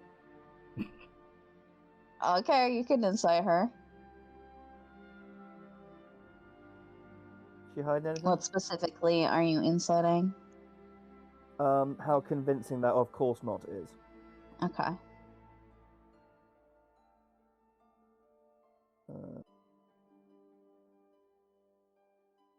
There you go, 24. You know, Mev, fighting is usually the last answer for her.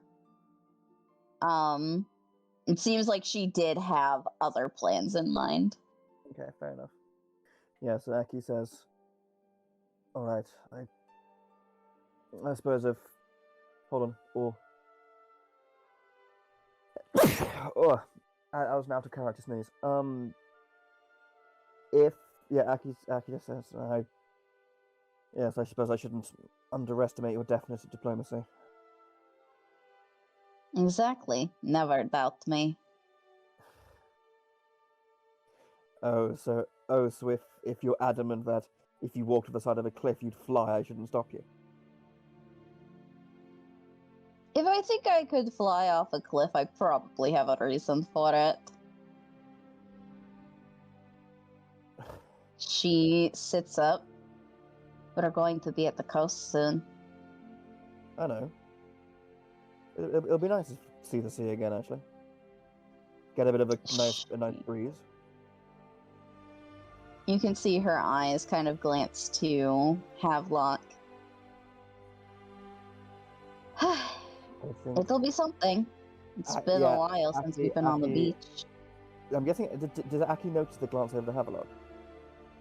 Your perception is pretty high, and she's not really being subtle about it to you. So It's like, and Aki's just like, he speaks quietly and says, "I'm sure he'll become less terse and more agreeable once he's." she waves her hand. I think you all will like the coast. If you actually go swimming, the reefs are quite close, so they're fun to look at. Frankly, I'm not worried about the lagoons and the picturesque beaches. It's more about the denizens who call them home I'm worried about. Nothing's this bad close to shore. I know, but the most we'll have to worry about is the smuggler's cave. Right, and what about Port Honor itself? I fear someone with these clothes, my voice, and my family name probably would be seen like a plump pigeon down there. Oh, you're a huge target. But you're also valuable in other areas. Right, you mean because I would make a very handsome ransom target? I wasn't thinking of that, but now that you put it in my head, she grins. Never, lad, don't you dare. There are places. If you sick the nymphs on me. I'm not going to sick the nymphs on you. Besides, we don't traffic. But there are certain areas where you'll have to rough up and we'll have to clean up. If that makes sense. Okay, I'm sure I could do that. Sort of muck up my hair and sort of put on a rattier looking shirt, I suppose, and... Rattier? Well, I can't exactly go in there in my filigree encrusted doublet, can I? Do you see how me and Havelock dress? Yes, which is a different style from how I dress. It's different, but pirates are very fashionable. Alright, I suppose. Different variations, perhaps, but it still doesn't make... It still will make me stick out. More skin showing. Gasp. Scandalous. Well, yes, what if you get cold? And what if you have... What about those folk who have that concave chest people can get? Or if they simply don't have the definition to show off, and so a shirt would be the accent to the outfit. I've seen you shirtless. I don't think you have to worry. I know. I haven't given it much attention for a while, so I'm probably a bit flabbier than I used to be, but... You've been walking around half the continent. You've been fighting things. I think you've got enough of a workout. Well, yes, but that's all to do with sort of cardio and stamina, not maintaining a figure, and especially muscles you put on for aesthetic reasons. They if need you don't maintaining. Stop right now, I'm going to make you take off your shirt. You could just ask nicely. It's not too cold yet. She... Besides, we are sat right by the fire. it's not like Yeah, she it's not like I'm gonna glances to the rest of the group. Like, are you hearing this shit?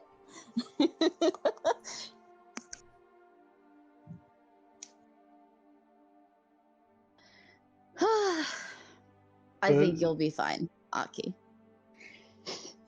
What, even with a mystical glowing tattoo?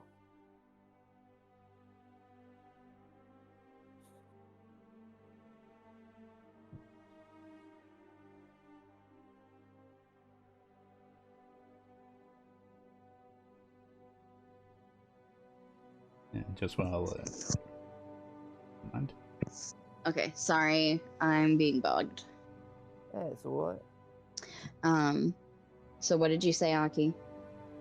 I said, well, Aki says, to be honest, I'm not so worried about my physique. It's more the fact that, you know, there's nothing quite like drawing attention like a magical, mystical, glowing tattoo. Where's his tattoo again? It's right in like the middle of his sternum. Yeah, okay. Yeah, Aki just kind of just like, We can get you clothes that aren't going to show that. Or we could bandage it, or you could just present it. And she, her shirt is already kind of off the shoulder, but she pulls it down more to show this really big dragonfly tattoo that, because she constantly wears long sleeves, you didn't realize before, goes all the way down her arm. And it's like the wings are even splayed kind of across her chest.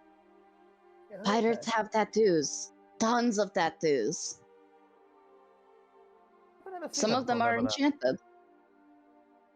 I'm sorry, that's say that again. Yeah, Aki says, wonder why I've never seen that before, Nebula. Whoever did that did beautiful work.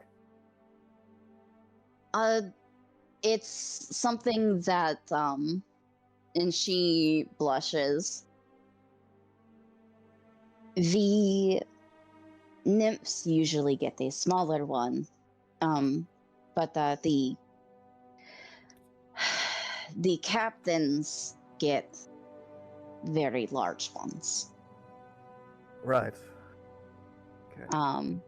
And she actually decides to take off the rest of her shirt. Don't worry, she's still covered. She's got a bra. Thank God. Okay.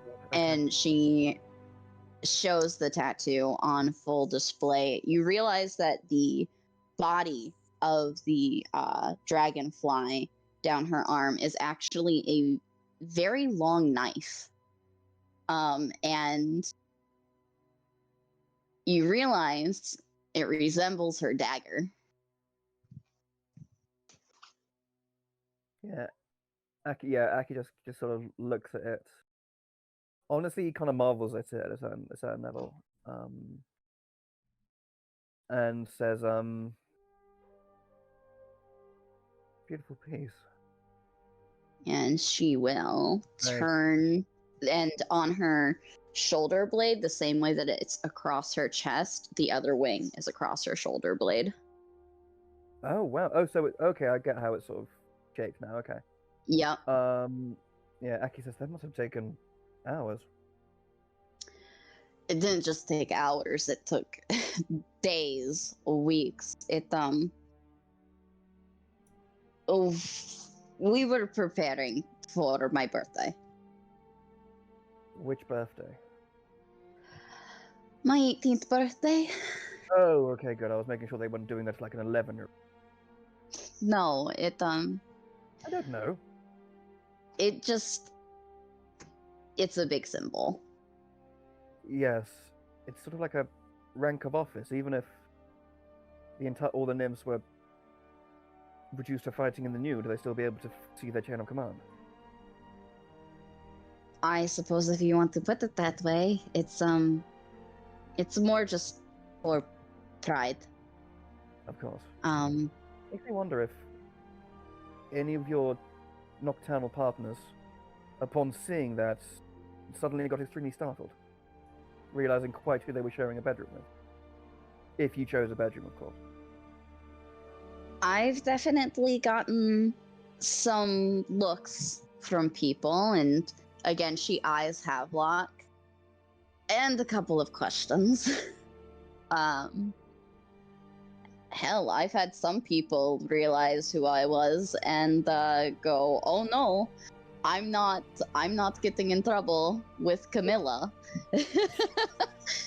I'm sure Camilla wouldn't want to know the nighttime dalliances of her daughter, would she? We're pretty open about that. Oh, yes, especially about your even those sort of conquests. I mean, if someone comes out the boat room missing a couple of, pieces of clothing, it's not hard to gauge. Why did I think you were going to say missing a couple of teeth? Okay, well, fair enough, I suppose. Also, so wait a second. And Aki kind of like clocks the shape of the shape of the body, and goes, "Oh, that's why the blade's so precious, though." Yeah, it's It's an item of rank. It's a connection to your status, to what you are and what you must be. what I'm going to become. Indeed. She puts the shirt back on. Yup.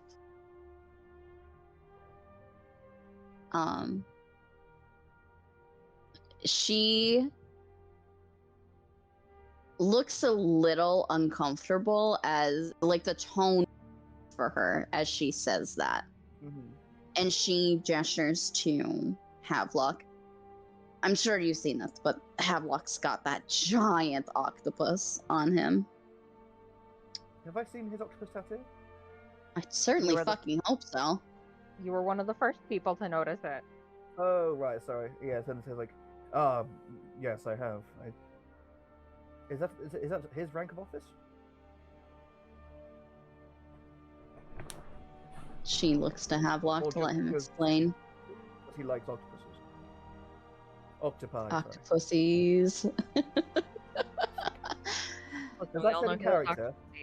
octopusy. Also be octopus.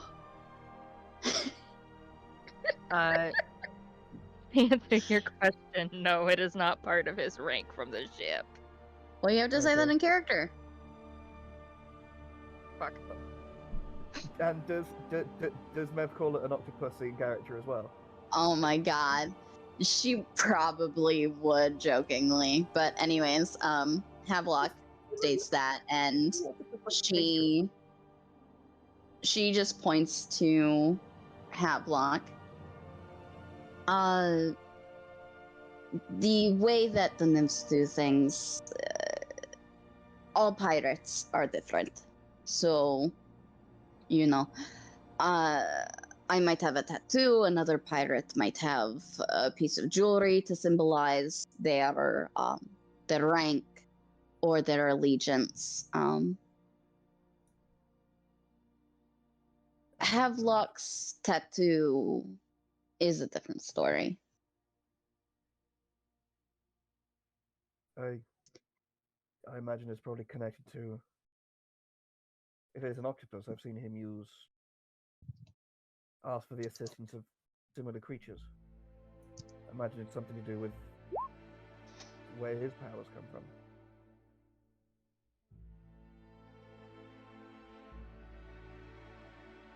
But anyway, I suppose that's not a conversation to have without him present, I suppose. Yeah, just. Well, Havelock is present, but Well, he's not next to us, is he? we're all by the campfire. Oh, okay, fair enough. Everyone's here. Everyone's been here for this conversation. Mhm. But yeah, she Just kind of like a looks quick look around and to- go like, oh, she looks to Aki. So your marking wouldn't really stand out.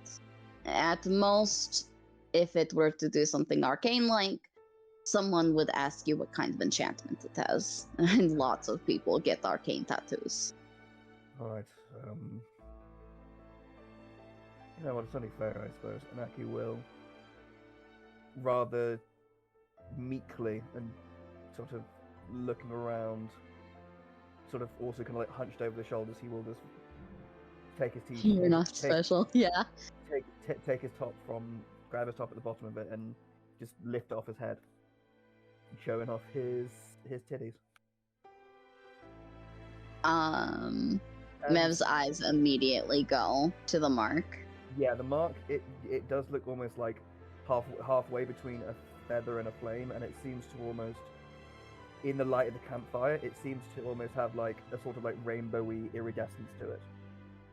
And it does seem in a sort of a kind of like the way the moon does for the sun. It seems to almost like, at a certain level, like emit a little bit of its own sort of dull light to it as well. Yeah. And he goes like, really, you don't think this would at all stick out? I think it's definitely going to be the first thing that people notice.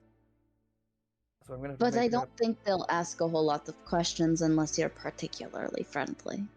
Okay, so I'm gonna have to make up the whole backstory that I come up from a crew of sorcerer marauders called the Cockatrices. Don't lie about where you're from. They'll know.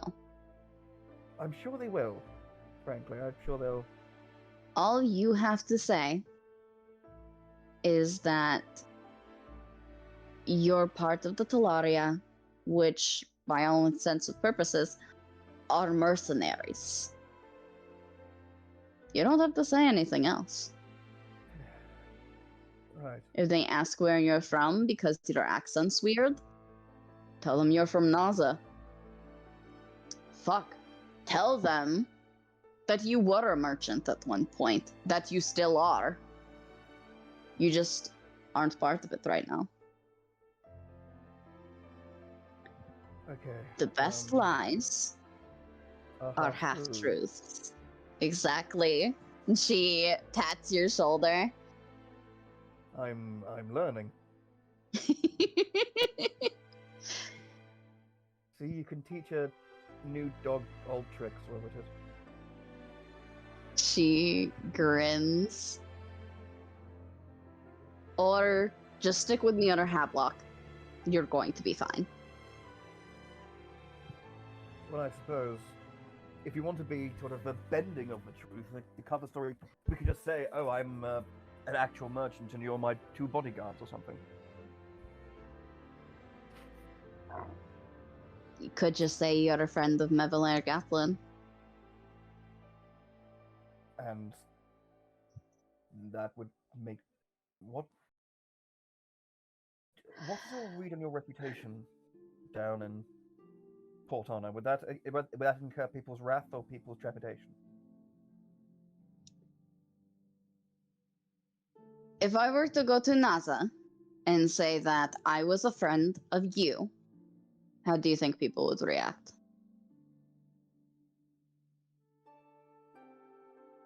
Yeah, they'd probably say,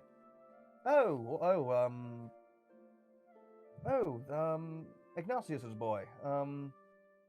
Yes, yes, he seems nice. I'm just glad he's making friends, I suppose. That's probably what they say. She grins. You are so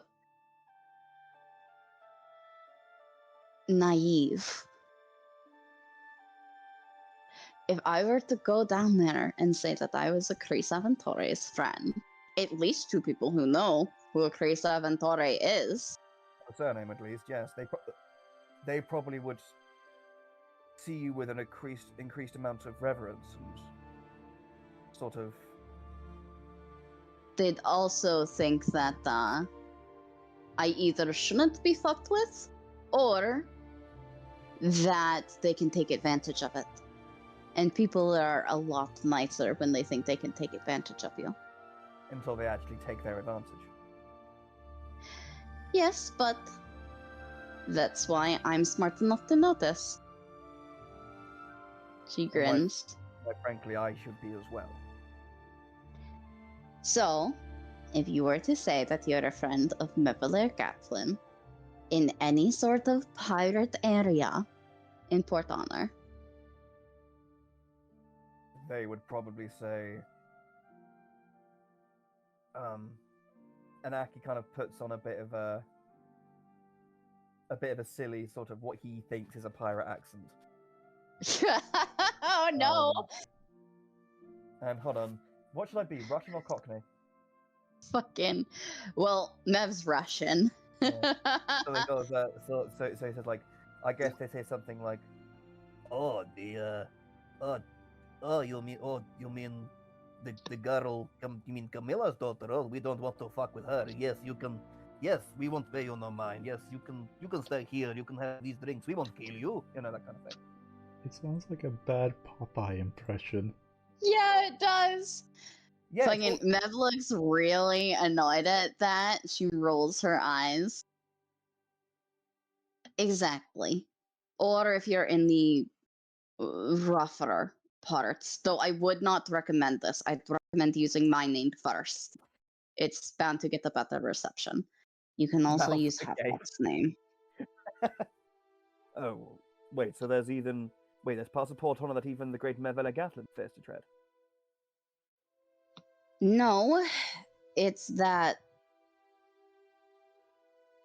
pirates are separated into two different factions, as you Oh. know. Yeah, told me. Yes. Those who sort of agree to the compact, and those who don't. I'm sorry, Havelock, but it's true. You know, I wouldn't say Havelock's name unless you are really about to be in trouble. I would not mention anything about Havelock or the Ruby's Wrath or anything else unless they have a knife to your throat. All right. Exactly. If you are being murdered, that's when you say that, because the Nymphs Needle, we are well respected. My mother is very, very well respected to most pirates. So they're probably going to respect you.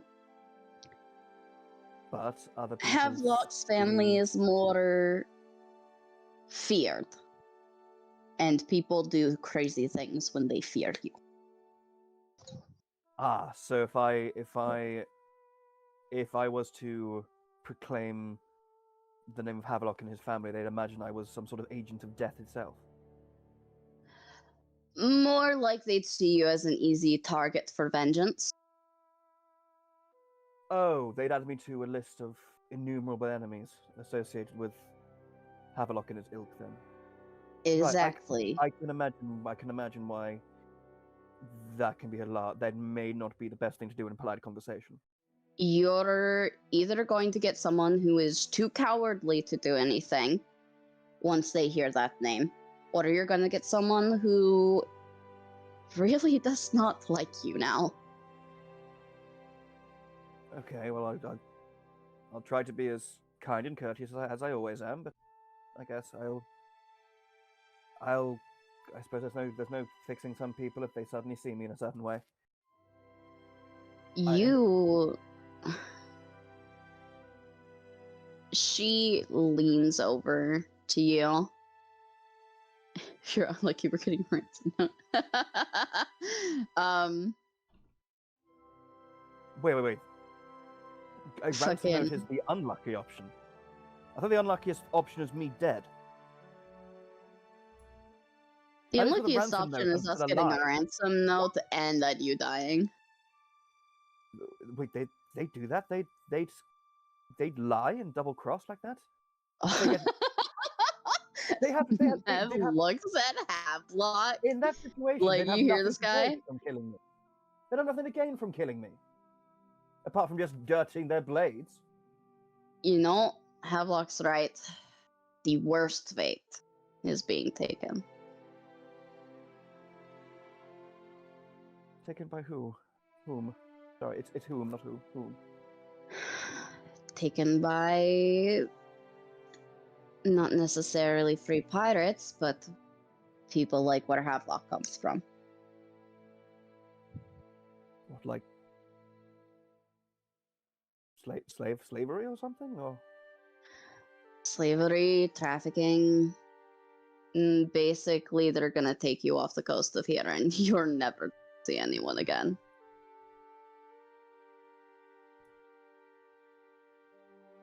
But I don't think that's going to happen to you. you probably see Aki just suddenly go literally as white as a sheet and just start like looking off into the middle distance and like starting to like starting at the beginning of like hyperventilating basically. Aki, you're going to be fine. No one's going to smuggle you in port. Well, Plus, you are way more well, capable than any of them. didn't you say it yourself? I'm a young, strapping, strong-looking half-orc. I'm sure if someone was that way inclined, if they needed a new oarsman to walk into the dirt and then eventually throw into the sea when he'd expired, then I would be the... Aki, you're going to breathe. You're being very dramatic. That's the absolute worst case scenario. No one's going to take you in port honor. And the second that they see who you're with, you are way too dangerous of a target to take. Why is Kindling constantly catching flies? You'll sit here with a goofy, really sheltered posh boy. Come on. He's about to go to like a pirate city. You never really listened to Aki. Yeah, this is what Aki's like. Welcome to Aki. Welcome to the shit somehow Mevele Kinley's realizing for the first time what Aki's really like. What did he think he was like before? You talk too much. Goodbye. Yeah, pretty much. He's never been shy about the fact that he's a nervous, neurotic fuckwit. Again, yeah. But Mev actually starts like fixing Aki's clothes as she speaks. You're going to be just fine. Yeah, and Aki almost like you start to almost like as you wait. So how are you fixing his clothes? She is just like straightening them up. She helps you put your shirt back on and everything. Okay.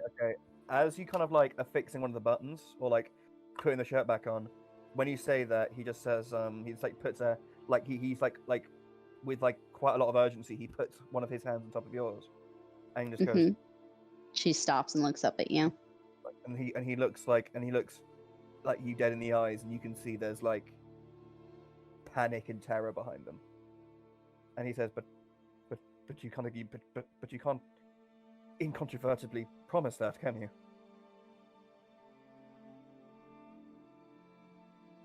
What I can promise you that if anything does happen, I, at the very least, would go to the ends of the earth to get you out of that situation.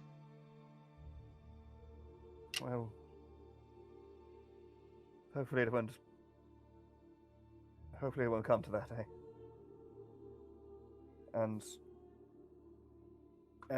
Aki keeps eye contact with you, still holding onto the hand on the shirt, sort of like cracks a smile, and you can see like a little bit of sort of warmth and calm come back to his eyes, and then he just sort of and then he sort of just like holds the hand for like a second longer, and then puts his arm by his side and says, "Thank you, Mevele. I'm sure I could have dressed myself, but the gesture is much appreciated. Trust me." And she slowly takes her hands away, eyes really never leaving yours. Don't worry. All right. I'll do my best. I promise I will. All you've got to do is have faith in me. Do you have faith in me? Of course, yes. Then there's nothing you need to worry about.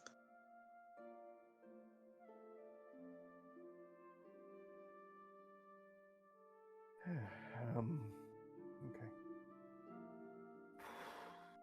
Yeah, and Aki will give his tattoo give his sort of dragon mark a rub.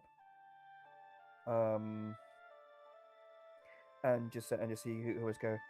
I'm just go quickly have a walk and get some air and get a drink of water. Anybody need anything? She looks to everyone else. Sure you don't want anyone to go with you? No, it's fine. I'm fine.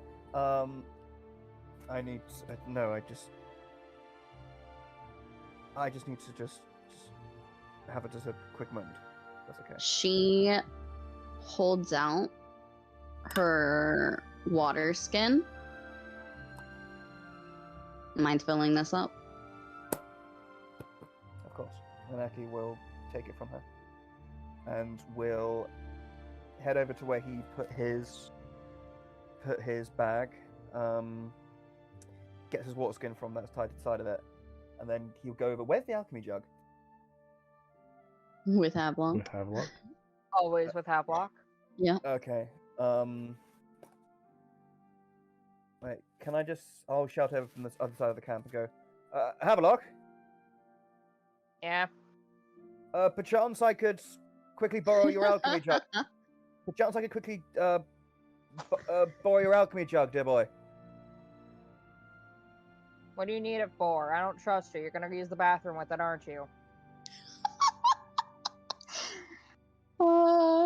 First of all, You why is that the you first thing you think of? And second of all, why would you assume I would be such a low down ne'er-do-well to relieve myself from such a important and valuable and arcanely crafted piece of equipment? I don't know how bad you have to go. We've been stopping for fucking half mile.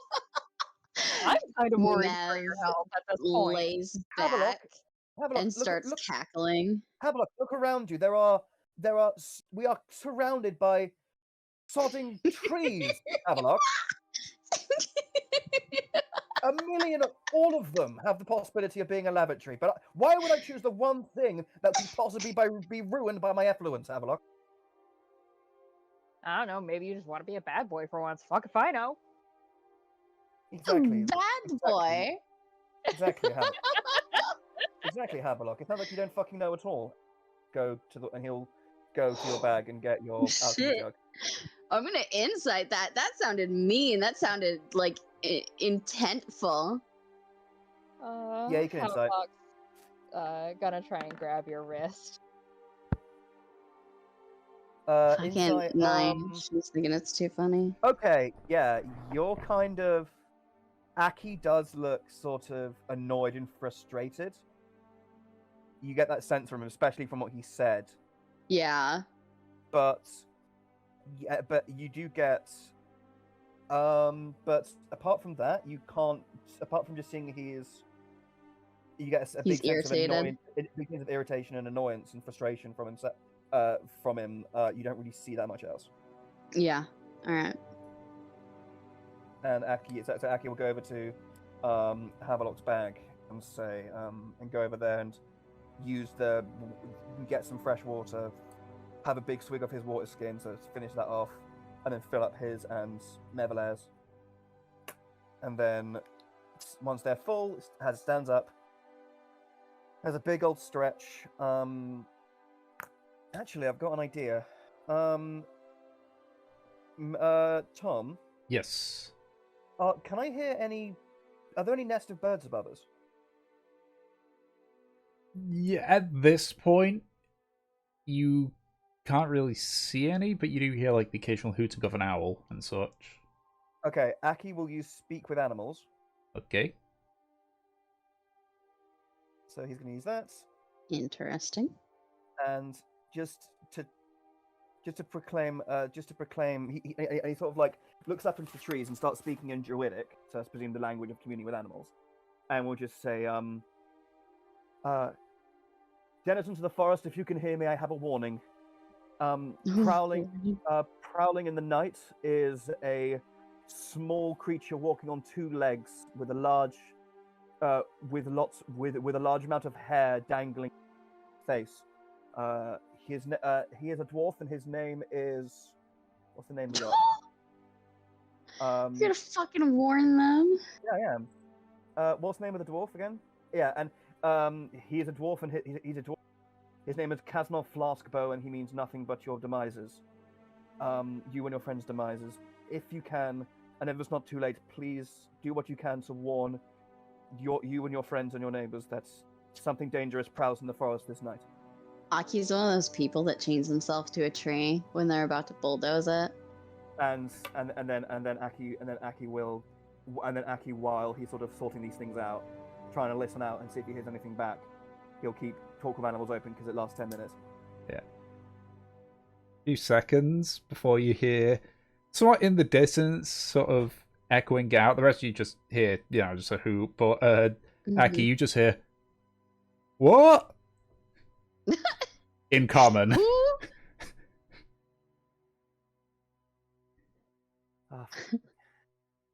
And Aki in Druidic says probably the closest thing there is to a swear word in Druidic, which is probably just like roots and branches, and then just goes, I really thought that'd work. Fine, I'll say it in common. Everyone in the campfire are gonna think I'm a loon. He repeats this in common. And Aki does sort of in sort of a projecting in like he's not shouting it, but he's kind of like speaking with a diaphragm with his diaphragm. Just he repeats basically what he said in Druidic but in common. Fucking. Yeah. There's another pause, and you just hear. Watching you. Yeah. Everyone hears another hoot, but for everyone else, they just hear it's like, okay. Thanks. It's alright, stay safe, I say it in common. And Aki will trudge back to the campfire and just go, sorry about that, I just didn't want anyone to have an unfortunate end this night. Yeah? He's gonna be really pissed when he finds out. If he finds out. He won't find out. How's he going to find out? He's going to talk to a fucking owl? I mean, hey, I can speak to animals. And that guy didn't really seem arcane focused. No, I didn't exactly check. I didn't exactly look to check, but no, he struck me more as someone who uses man-made means more than the powers of nature to survive in it. Anyway, still, I suppose I'm in something of a trying to be in a sort of helpful, altruistic mood today. It's trying to do some good, you know. Get her always like that, and she gently takes the water skin from you. Oh yes, sorry. Here goes. It'll be fresh and hopefully a bit cold. Actually, that's a point. Aki will use. Surely he could use a light version of shape water to cool down the water in the water skin. Flavor, you know. Yeah. Because he can turn water to ice. I'm sure he could do it only a little bit. And so when you come to touch the water skins and taste the water, it's like it tastes almost like water you'd get out of a bottle, like fresh from the fridge. So it's like cold and refreshing. Yeah, spring boy. water. And Aki takes a drink as well. And he goes, "That's better." Right. What time of night is it? It is fairly late into the night at this point. You guys have been sort of conversing and relaxing for a while. Have you eaten? I would say during the conversation you probably would have. Okay, fair enough. Tell you what, Aki will suggest possibly just if we just sort of hang around by the fire, we could play one of Mev's games. It's true. We could play one of Mev's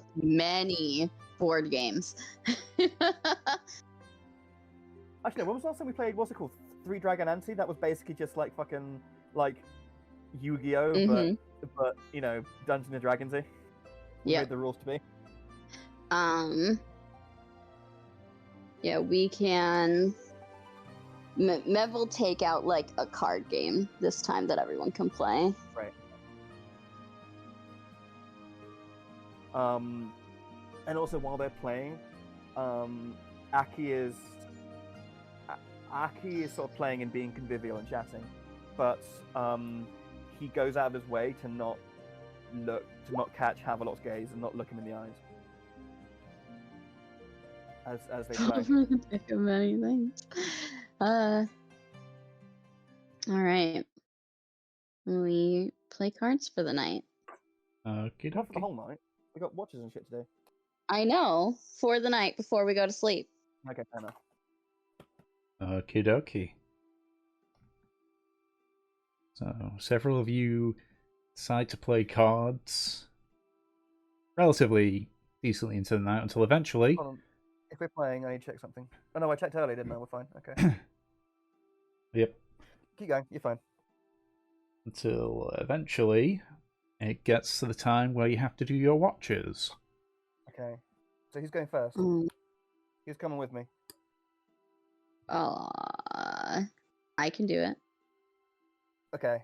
As everyone's going to bed, Which probably means you're gonna get fucking loaded questions. fuck, here I am. As I go to bed, Aki is going to just go up to Havelock and say, Havelock, my friend, I'm frightfully sorry for what I said to you earlier. I didn't. I hope you can find in full honesty that I didn't mean a word of it. I was lashing out, and you didn't deserve it. I had my mind had gone to a negative place, and I just needed to. I don't know, but you didn't. I didn't mean it. You didn't deserve it. And I'm sorry, deeply sorry.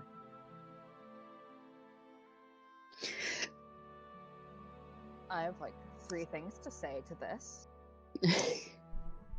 Exactly 3 things. Oh God. Okay. You're fine. Ugh. You're fine. It's okay. I was just teasing you. I didn't mean to get you riled up like that. Also, if you're just gonna like get angry at me, just hit me, man. It's fine. I'd rather take a hit. I don't want to do anything of the sort, Havelock. Why should I? Why should I deign myself to wrath and violence? To those who are undeserving of it. Simply to compensate for my own misgivings and my own frustrations. You shouldn't give me. No one should have a carte blanche to do that, Havelock. Now he just looks incredibly awkward. He's not used to people saying that type of shit. He doesn't know what to do in this situation. That's fair. Then Aki just says, "Well, thank you for, I suppose, understanding in your way, Havelock, and I guess I'll, unless you need to get up in the night to relieve yourself, or you can't sleep or something, I guess I'll see you tomorrow." I do have actually one request. Do you want me to make you some tea? Yes, but I was actually gonna say in the morning, will you teach us all how to make tea so we can actually, all have it at night? Well then, the tea wouldn't be special then, would it? You don't get Gatekeep tea. You're in the unfortunate position of everybody drank all the tea and nobody knows how to make it. Peach, I'm British, of course I gatekeep tea. Thank you, Nate. What was that, Havelock? It's not really specialty if you get the unfortunate, they drank all the tea and you don't know how to make it situation, you know?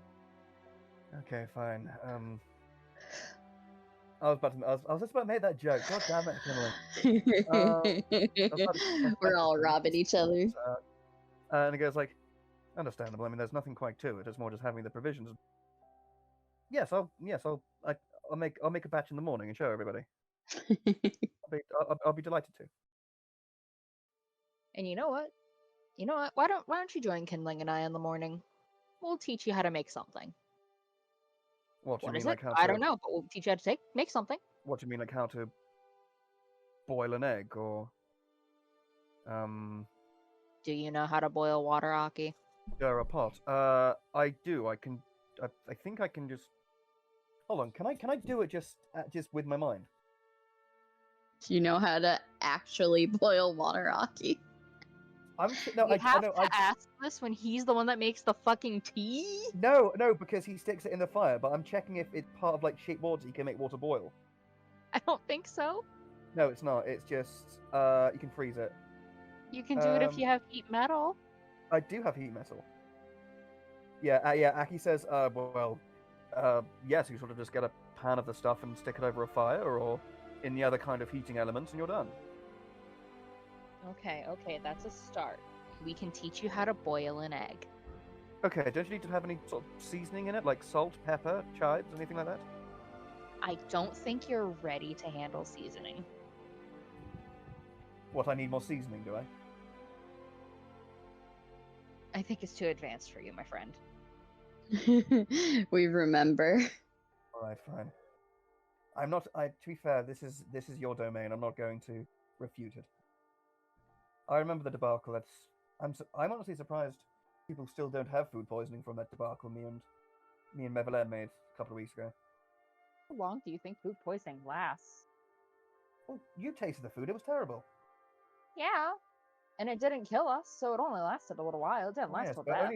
But only by the grace of the gods themselves. And actually, for the record, Aki does know how to draw a bath. He asked one of He learned that a while ago. That is actually a joke. He does know how to make a bath. So and Aki goes, okay, I suppose I can be your sous chef, your I guess your the dog's body in the hierarchy of the kitchen. No. Today?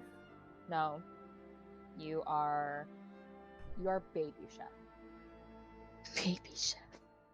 Out of character, baby chef. I guess Aki. Aki says, "Well, you honor me in that case, then. Thank you." It might be a minor title, but it's a chef title nonetheless. Thank you. Go get him?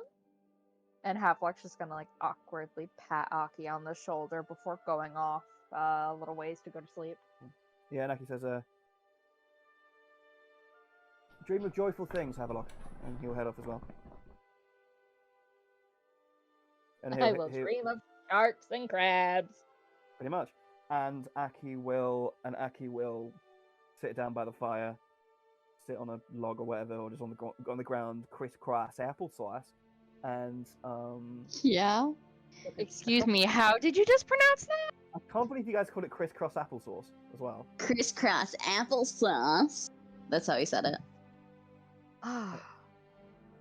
Yeah, but you sit cross-legged. God damn it. Okay. Crisscross applesauce. Hands in your lap.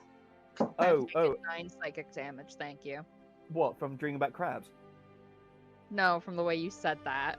Okay, I'm working on my terrible American accent. Oh yeah, I forgot hands in the basket. What's hands in the basket?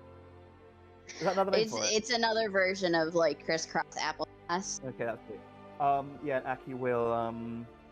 I guess where are you, Mev? Mev's sitting by the fire. She's got one of her knees up and she's laying her head to it. Okay, and Aki will sit by the fire and then sort of take a load off before going. Oh, of course. And he will stand back up, walk back towards his bedroll and his bag, unhook the tea chest from it, and then walk back to the fire with his kettle and a couple of cups. And then he'll start Ah. and sort of. Oh, what? Do you think you've stumbled across something? Have you, Mevela? I just haven't seen you make it. Oh, it's a truly hidden and secret arcane art. I am the holder of many secrets, mysteries that have been passed down in the Aventoria family from father to son for generations. Do you It's also cool. do fortune telling? I probably could. I can tell your fortune right now. I know what you're going to do soon. Really? Yeah. And what is that? You're going to drink tea in a little bit.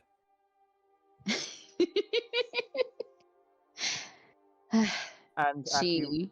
yeah, and Aki will put down his tea chest and the cups. He'll pour some of the water from his water skin into the kettle.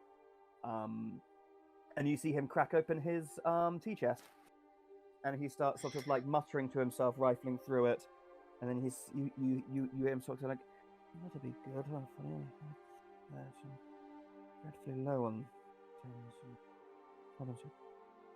People sick of the chamomile mint combination. I could maybe something a bit more of a rejuvenating thing. Maybe something like calm the sore. Maybe some hibiscus. Maybe I don't know."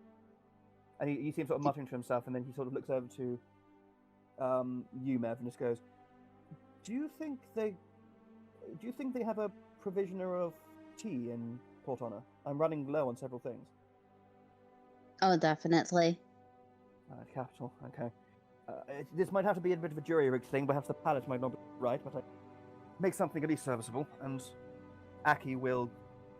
And Mev, you see Aki take out a a handful of like what looks like dried like leaf bits and like bits of dried fruits and like flower blossoms and things like that. And then he'll throw them in the kettle, stick it on the fire, and say, "Now we have to wait for magic to happen." As he and gesturing towards the kettle. All right.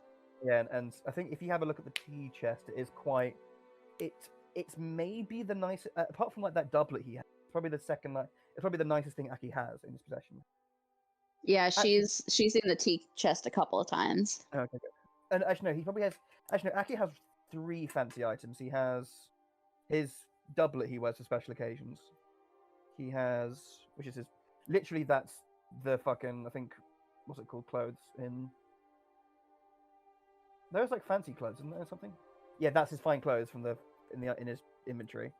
Then he has the tea chest, and he has like ornate sort of jewel, like with like pretty jewels and like filigree and stuff, scimitar. That's sort of the 2 fancy things. That's like the 3 fanciest things he has. And Aki says, yes, you see, it's something something my grandfather and I shared very fondly. It reminds me of him and what he stood for and what I stand to learn, I suppose, as well. It shouldn't take a moment. You're supposed to catch it before it boils, actually. So just about now. And he will reach into the fire and grab the handle of the kettle. And then he will just pour tea into 2 cups for us. All right. There you go. It might taste a bit strange. I had to kind of. I don't have that much left. It's sort of a strange combination. I'm not sure if they'll play together well at all. She takes it and she will take a sip. I don't think anyone will mind. No, I'm sure. I think with my compadres, I think it's more the gesture itself and not the actual product. I think they value. Or at least I think Mev will only have 1, so I don't have to roll right now. How many will Aki have? It's a good question. He has to make more if Yeah. If I roll an 8 here, because it's D8, isn't it? Actually, no. Yeah. But you've it'll be D8. Just minus do D8 1. minus 1. Yeah. Okay. Okay, so he only has one cup then. He only has one cup as well then. And So Yeah, he yeah, sees- so everyone else will roll a d6.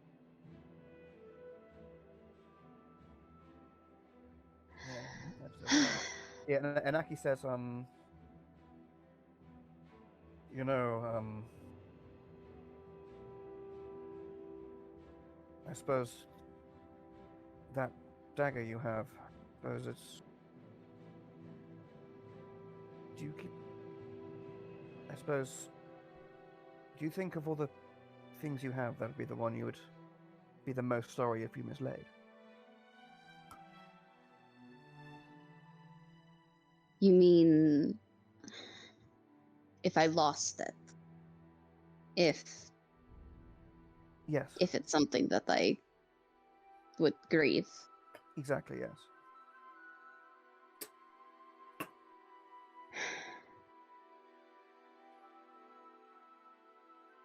That and my pendant. If I lost either of them, I would be heartbroken. Understandable. I suppose in a way they sort of represent the two sides of you. The dagger, the nymph's needle, and your family and your home, and the pendants, the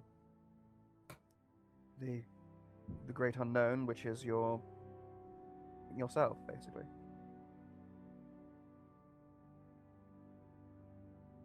I suppose you really can't have one without the other. She nods. They're proof of who I am. Who are you proving it to?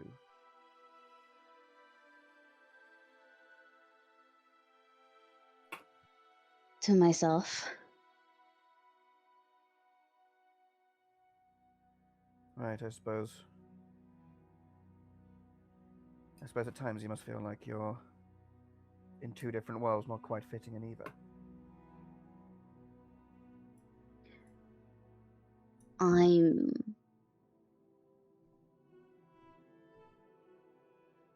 It's not just that. It's having Valkyr and the visions and the voices. I'm split between so many different things. Yes.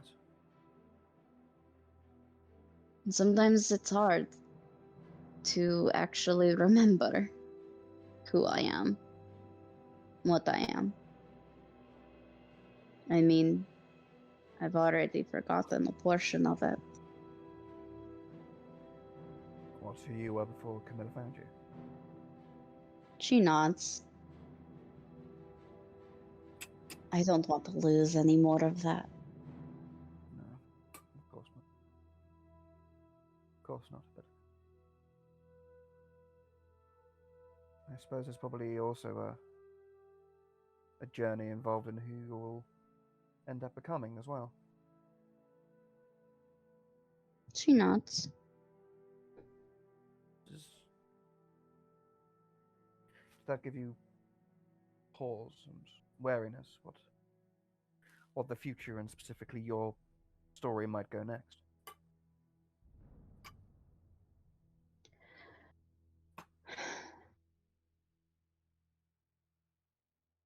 It concerns me sometimes. I'm not necessarily afraid of the future. I'm afraid that I won't be myself. What do you think? It could be a day when you awaken from,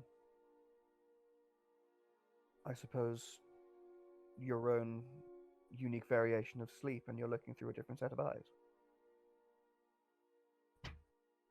I have woken up like that.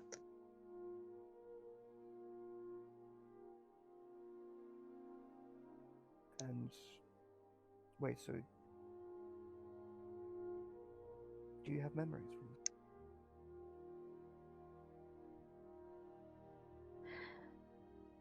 Repeat that question. Sorry, I'm being very hushed. I'm atmospheric. Yeah, Aki says, do you have any memories of these times? Of being someone else? In possibly maybe not mind, but or possibly maybe not spirit, but body and mind. I do. It comes and goes. How crisp it is, but I've had days where I've woken up and I'm not myself. A lot of the time, it's when I become catatonic. When I start whispering to myself. There have been a couple of times that I've walked around and been in a totally different situation than reality. But Right. usually I don't move, which I'm thankful for. Wait, so then that time in Lanarch, you weren't gripped by melancholia, you were literally somewhere else. That's right. My word. And that was the last time it's happened. The last time it happened was when we were in the Morag.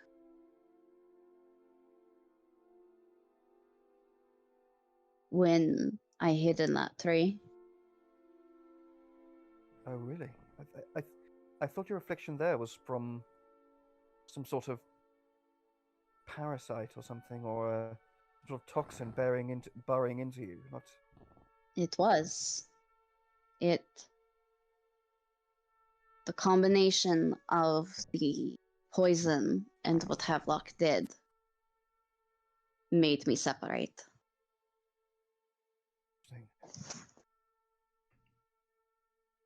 So there's almost an effect of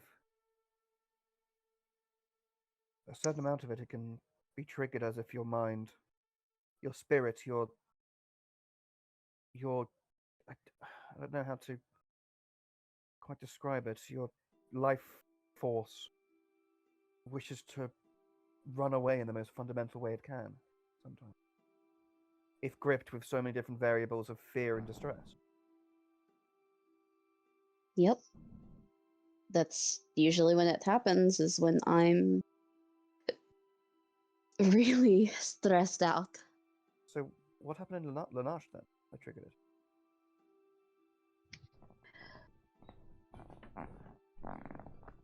I had mentioned, I don't know if you recall what we were talking about at the time, but we were talking about our past. And if I'm not stressed out, what also triggers it is trying to remember back before my mother. Right. Okay. When I think too hard about it, my mind splits. It gets upset. Okay. It's almost like two carrier pigeons trying to enter the same coop at once, causing the entire thing to go over. It's like slamming myself into a glass wall. You have walls made of glass. Gosh. Anaki says, and all the pain and arduousness that comes with it. Huh?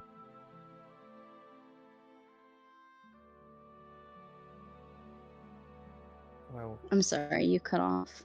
sorry, and Aki does say with all the Aki says with sort of a very like caring, concerned tone in his voice. You hear him say with all the pain and arduousness that comes with it. Yeah. It's like repeatedly slamming against it.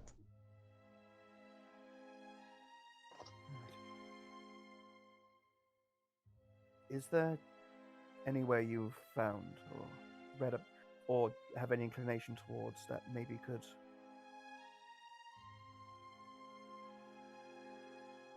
take you back or give you pause, root you in the here and now? So you didn't run away in that sense.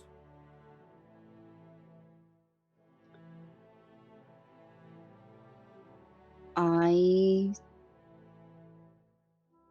have ways when I find myself splitting. Is there anything I can do?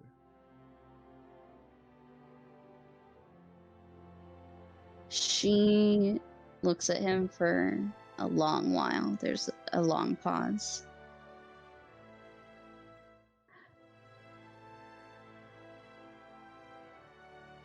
You...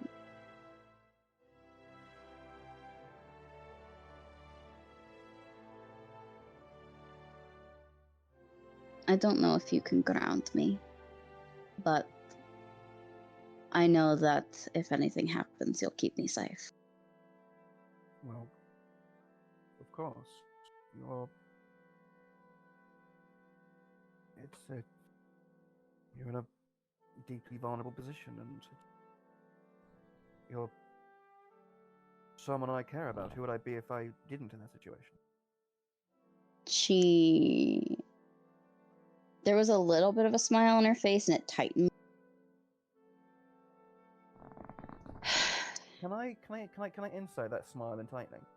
Mm-hmm. Okay, thank you. Beans. Fuck.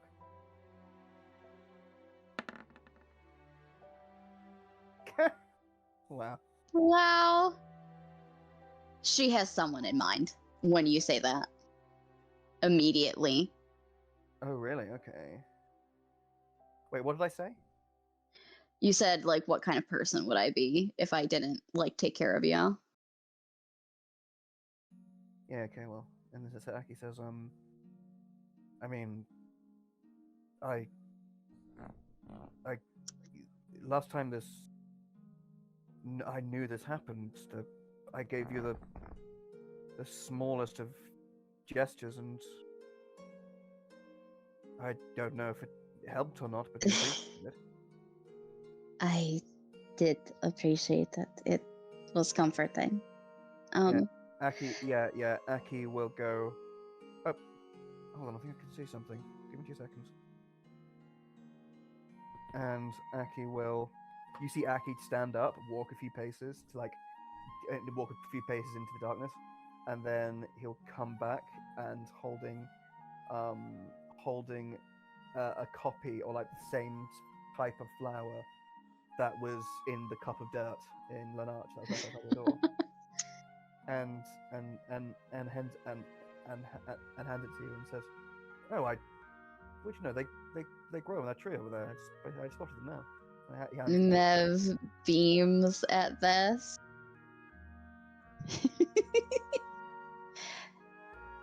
You're so sweet. I try to be. There's something that warms me like sunlight about the way you smile and genuinely smile. You can actually see, you didn't think that it could, but her smile got bigger.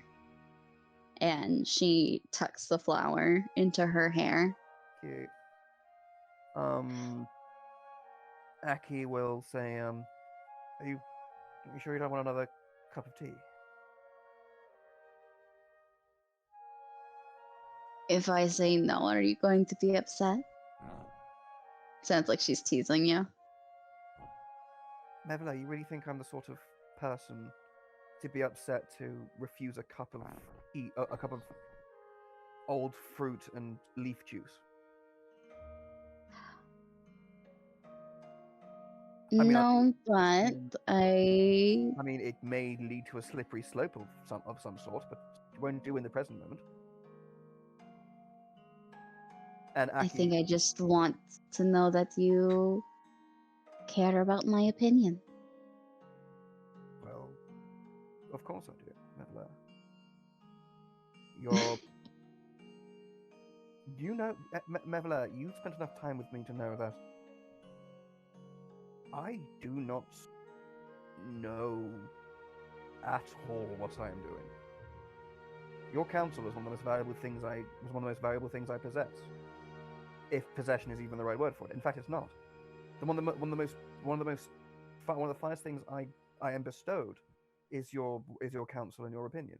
So yes, I value it deeply. Yes. I'm teasing you. And she gently tugs on your hand to make you sit back down. And Aki says, "How many times have I told you you need to warn me before you do things like?" Do you mind that? Or the teasing? The touching. Oh no, I'll talk about the teasing. The touching's fine. You just tugged at my shirt. That's nothing. I remember when we first met, you yelled at me for touching you. Well, yes, I did, but frankly, I hope I didn't bring too much offense when I say you were an unknown. Then I didn't know you. I didn't know what you were about. I didn't know you as a person. You were just simply, to me at that time, you were simply just a young, confident, conventionally attractive lady suddenly laying her charms upon me for no reason. It got my cankers up. It made me assume that you were up to something, either my wallet or some sort of humiliation or taking advantage. I don't know. It just got me. It just got me nervous. Is all basically. It was a situation where I didn't have the impetus or the initiative. It was just uncomfortable. Okay, I'm sorry. I was scared to touch you for a while after that. I imagine you would have been. I wouldn't blame you if you were. I don't blame you actually. It's fine. So, I'm gauging your opinion now. Right. Do you mind it? What, you tugging on my shirt or just touching me in general? In general, I tend to touch your arms a lot or adjust your posture. I did fix your shirt today. I know, and I appreciate it. It's a very kind, genuine thing of you to do. You can appreciate something and also say, hey, don't do that again. No. I did appreciate it. I think if you weren't the incredibly complex, beguiling, and enthralling magnum opus that is yourself, you would have been an excellent wardrobe maid, I think. Wardrobe maid? Well, yeah, someone who helps one get dressed, especially like if you were in a suit of armor for battle or something. See, I was going to comment on the beguiling part, and then you said wardrobe maid. Exactly, but see, if you were dull as dishwater and you didn't come from, and you weren't literally a pirate princess, then, but you're not. You're you, so of course not. You would be a disservice being fitting anyone's shirts, even mine. Would be doing you a disservice, Nicola. So you think I'm beguiling and enthralling? She leans back. Aki, you see Aki sort of. He does crack a sort of a like playfully amused smirk, and go. I get the sense you're probably not going to forget that in a hurry, are you? Definitely not. But I've told you this before. I've told you how you're, frankly, the most exciting person I've ever met. I've told you this before. Everyone likes to hear that they're pretty once in a while. Well, yes, your hair is lovely. You dress very well. Very shapely figure. Yes, you're attractive in your own way, Mabula. Yes. If it's outward appearance and attraction is what's important to you, then yes. You excel in it. Then yes. Well, I should say you excel in it. You're very handsome yourself. Okay, I think that's probably evidence of the fire's dying down a bit. If you really Why do think, you say that? She leans forward closer to you this time. And Aki says, well, I mean, look at me. I have a jaw like a piece of masonry. I have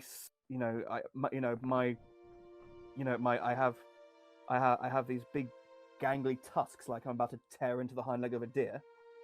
I was freakishly tall even when I was younger. I came into my muscles by the time when everyone else was growing their pubic hair. I don't know. I was always just seen as this hideous other, essentially, wherever I was. I knew no one who looked like me.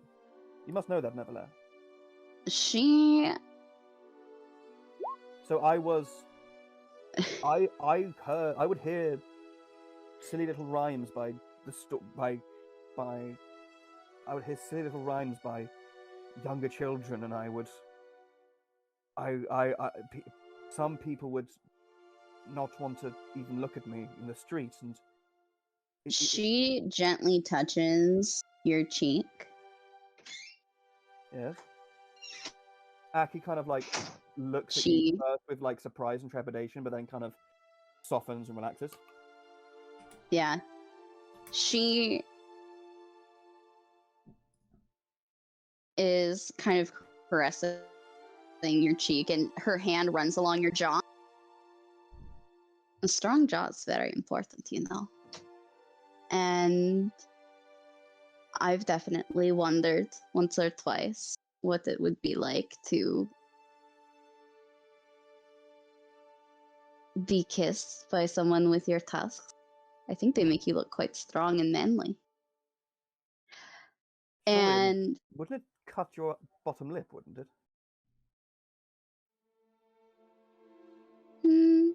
not if you know how to kiss. And I don't mind a little bit of blood spilled.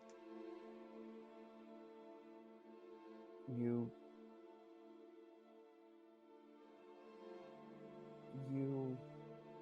wait. So people are into hurting each other and murder in that regard. She rolls her eyes. Split lip is not going to kill me. In fact, I have kissed people on multiple occasions and had that happen. And she... You said you were good at kissing. Sometimes Surely- you're kissing so much that things pop. that sounds frightening. She runs her hand up and runs it through your hair. Aki does sort of like reach his hand up, catch yours, and just looks at you and goes, "What are you playing at, Mabula?"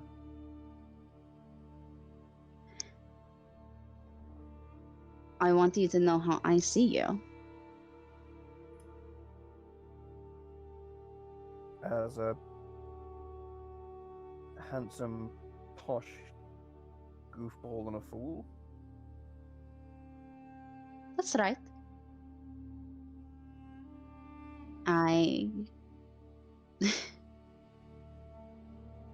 Even in sunlight, on the brightest day, I think that you are very handsome. Thank you, Mabula.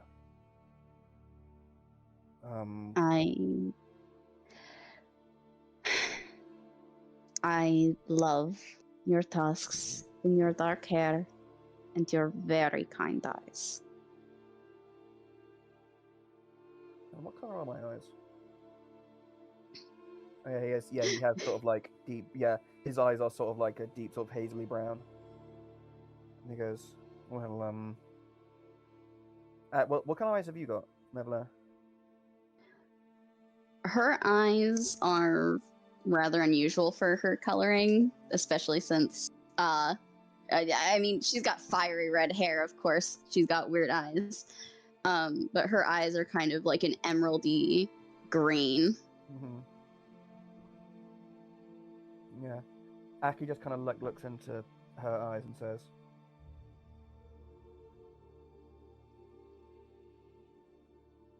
I see.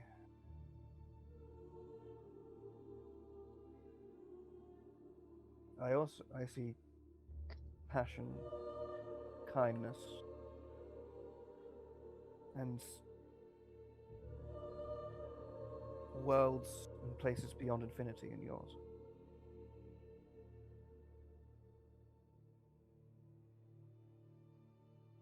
She smiles and gently takes her hand away.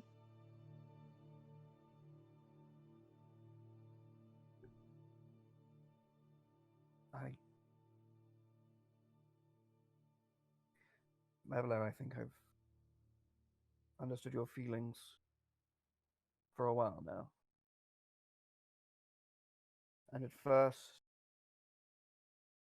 it made me anxious. It scared me. It's something that I can't control. I can't.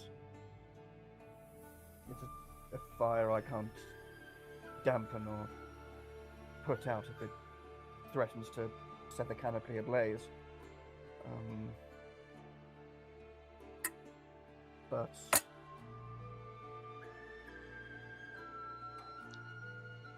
you, I think it's probably time that I face the facts and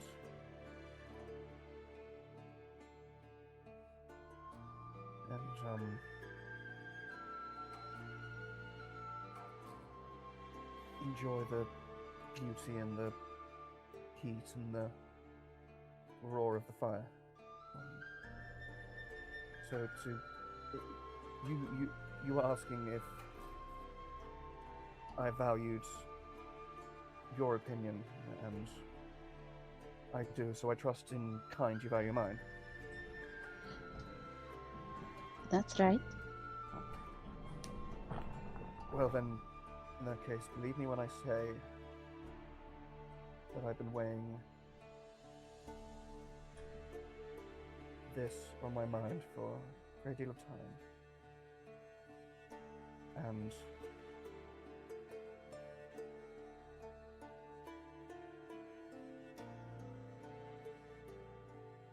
I think you are exceptionally special and wonderful and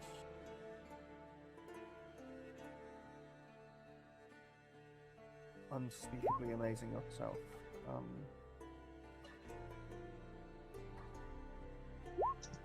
So I think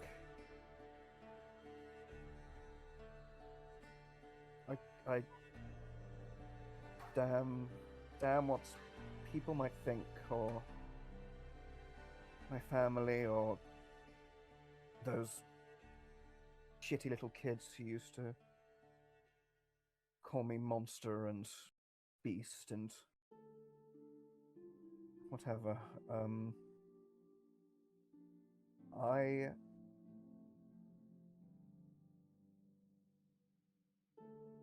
think I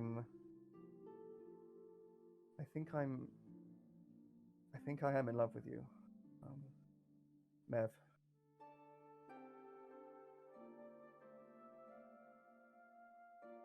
And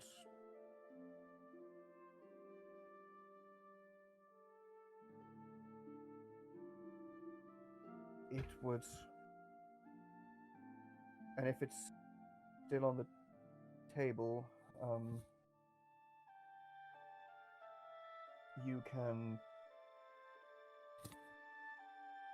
go ahead and do whatever you were planning to do a moment ago. I won't stop you. Are you sure?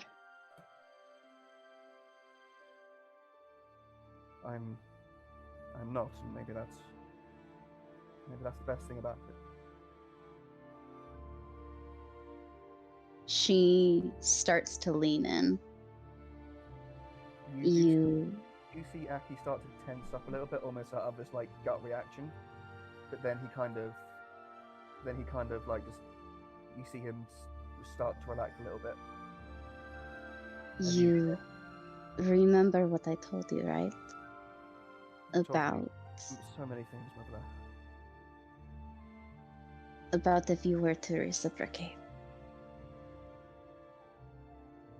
That you'd reciprocate back, or what? That I would have still said no.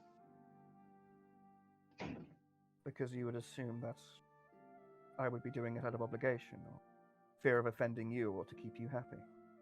My own happiness wants be damned.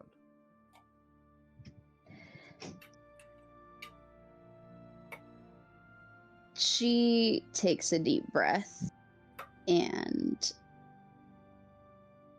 she's going to kiss you. You, as you kiss him, you do feel a slight, infinitesimal little pull away, but then you feel him start to lean in, and he sort of puts an arm around you, and then sort of like a natural point up, like after like a couple of seconds of like locked lips, he kind of pulls away and goes, well, how was that for you? She grins. I thought it was pretty nice. What about you?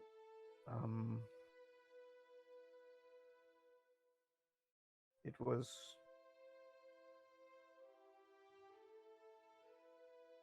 soft and warm and wonderful. You do see almost like a fire, a sort of spark in his eyes as he pulls you in closer and kisses you back. Yep. All right.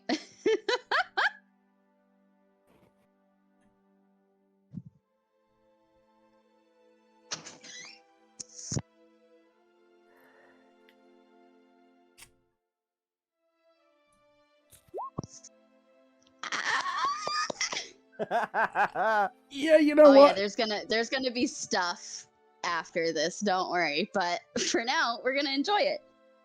Yeah. You know. Oh fuck! I realized I didn't actually put down my fucking Path of Moonlight and Shadow thing. Oops.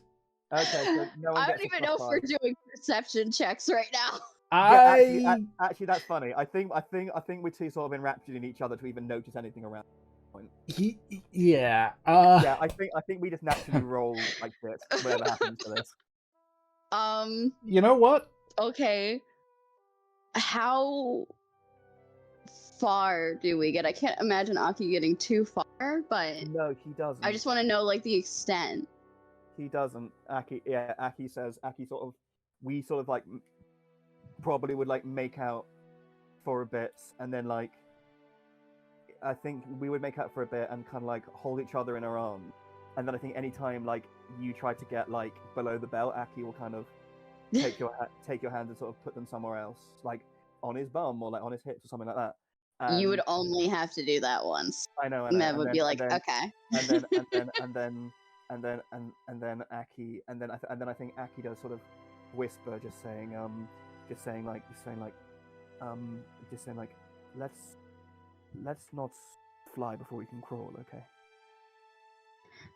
All right. And then I don't mind going at your pace. and then Aki says and then it's interesting. I think so in certain amounts of the making out session, you feel almost like Aki really getting into the rhythm of things and really getting very like passionate and heated and almost sort of like like very sort of just like involved and almost like escaping into it. But then you feel him at a certain point still staying in the rhythm of it, but sort of at certain points like pulling back and becoming a bit more reserved. But like anytime he gets too passionate, he'll quickly pull himself back. Yeah.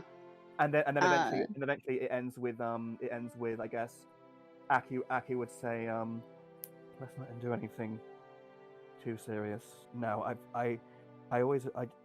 this is such uncharted territory for me now. I don't want to try anything too much, okay? So and Aki will just basically say like, let's just cuddle essentially. Yeah. And it's like Mev the entire time has been like going at Aki's face. If he pulls back, she will pull back to like let him and then it basically relax. and then basically it probably ends with us two on the fire, like lent up, like heads up on like a log or on the floor somewhere.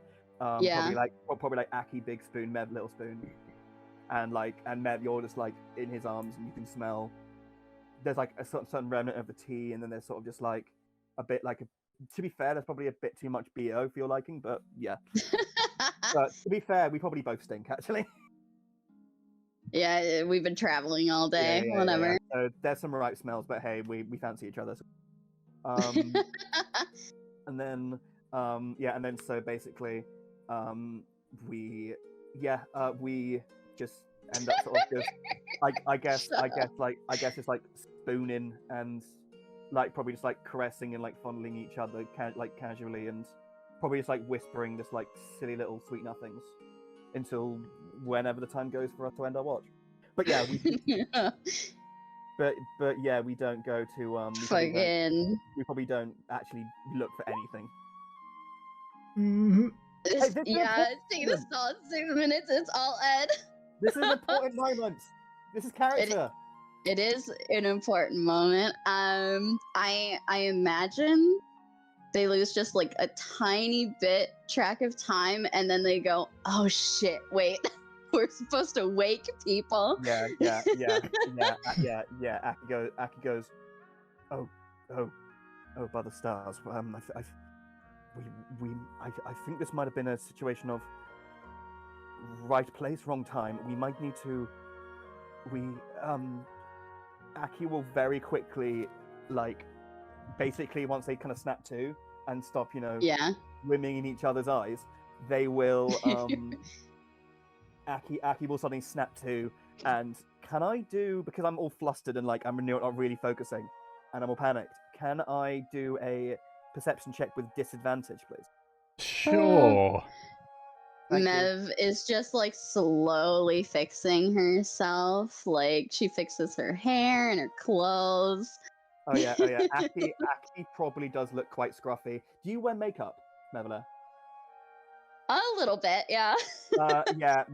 Aki's probably got makeup smears on it, makeup stains on his face, lipstick stains on his face.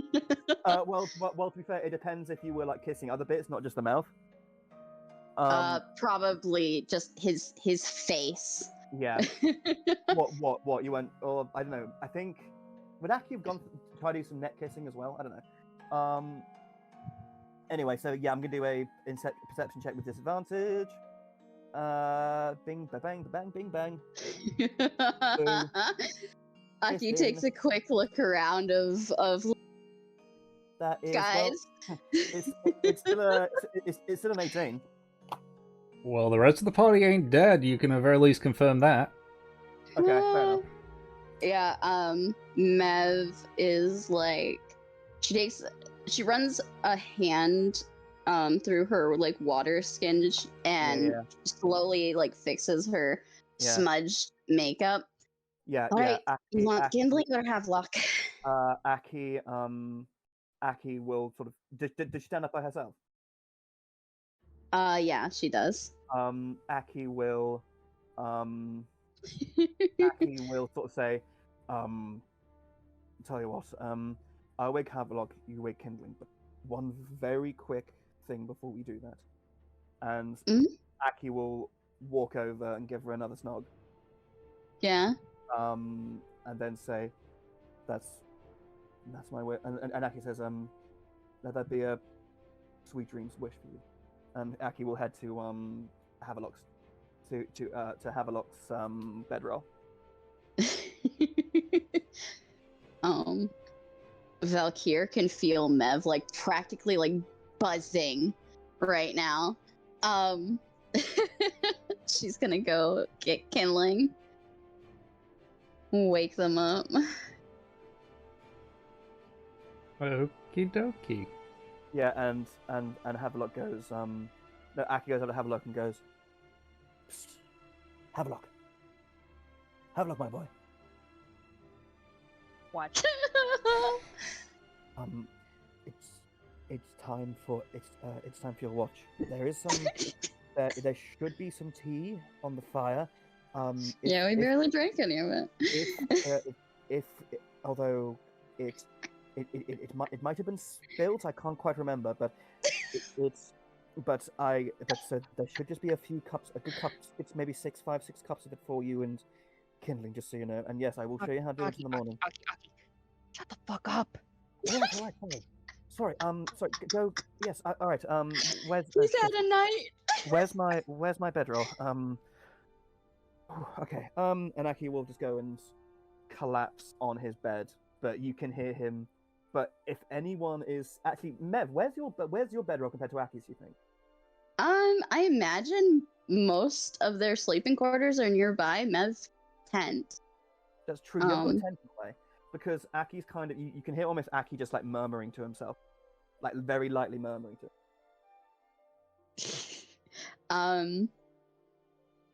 Yeah, Mev will shake Kindling awake.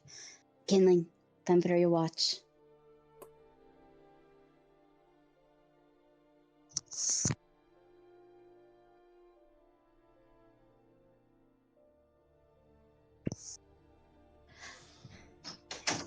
All right. Good night, Kindling. Yeah, she heads to her tent. Actually, Mev. Mm-hmm. Fun thing, when you wake up, no, when you get to your tent, you see that on the middle of the bedroll is a very familiar looking flower. Another one. I was gonna start collecting these. Hell yeah. You have to tell me what type of flower it is now, because now it's I'll just gonna be Mev's favorite flower. I don't know. I have to look up a pretty flower. Yeah, look at them. So Yeah, many. Mev will climb into her tent, and she's gonna sleep, I guess, after that. Oh, Aki's probably not going to get a lot of sleep. Because his mind's already a literal tornado anyway. It's even more fucking so now. Yeah. Jesus Christ. I mean, he thought he was gay. Turns out he's not. He thought, like, yeah, it's just like, I guess he has so many things to fucking think of, and then there's all like the family obligations, the fact that, oh my god, I love a fucking badass warrior princess. What the hell, a badass pirate warrior princess? What are the family gonna think? My god, she's gonna cause such an uproar in high society. All this sort of stuff. My And mom's gonna cry. And then he's also thinking of like, oh god, like how do I coach the fact that if we are going to be an item, how do I coach the fact that sex is icky, all that kind of stuff. Fucking. Although actually, I have interesting ideas how to get around that, but not like that. But characterization things. Anyway, so yeah, Aki probably has quite a restless sleep. He does eventually nod off, but probably it takes him longer than it would usually. How's Mev doing? Mev is just absolutely brimming with excitement. She's laying in bed. She's not very panicked at all, but Valkyr obviously would hear her think this. Before she goes to sleep, the quick thought passes through her of, what am I going to tell Mama? I love how we both have that.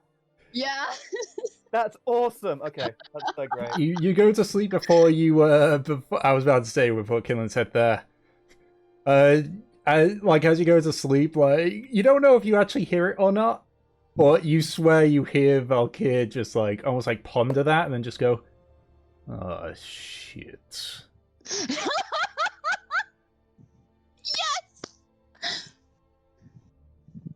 So, I'm just gonna ask the question: do you want to call it there, or Kindling and Havelock? Do you want to?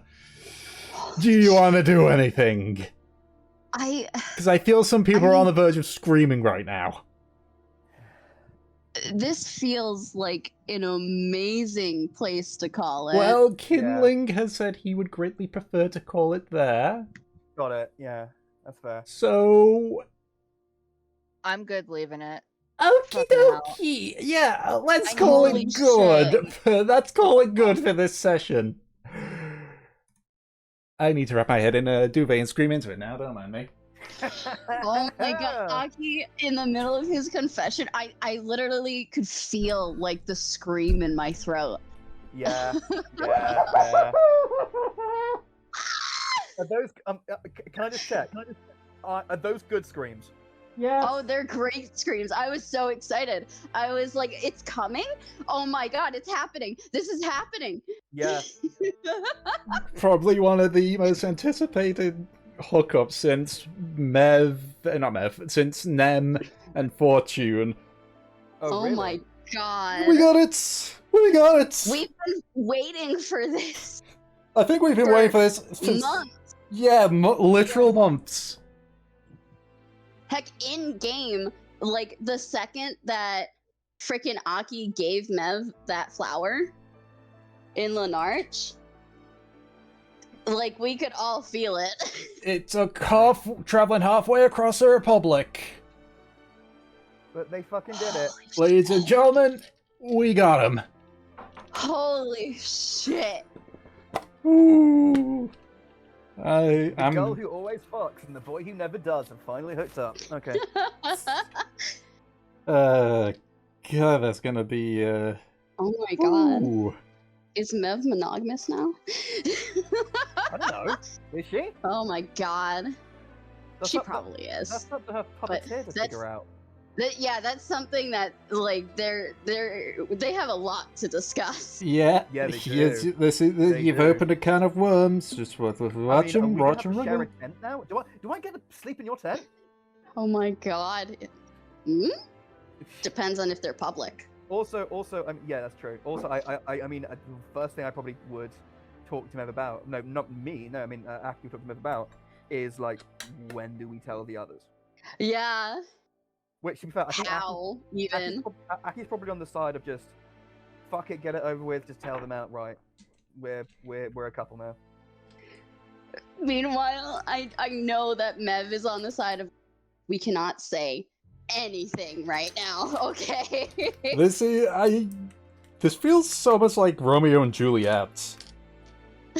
Hopefully we don't die. If you think about it, because as you say, like Fucking- you guys are worried about, you know, what Camilla would think, and Aki's worried about what family Well, will my think. family It will literally, it's Yeah. Romeo and Juliet. Yeah. Hopefully, Fucking- hopefully it doesn't have the My same mum and ending. dad are- hold on, I've got my mum and dad's names. Hold on. Is it Aurelian or Ignatius? I can't remember. I absolutely love Valkyr's reaction because he knows it's gonna be bad. Yeah, I know. Yeah. Also, I think this makes Aki asexual, like bi-romantic asexual. I think, which is fun. Anyway, Fucking. You want to know the funny part about that, though, Peach? I've already planned for that scenario. oh no. Oh boy. Oh my god, I have to rewrite the letter.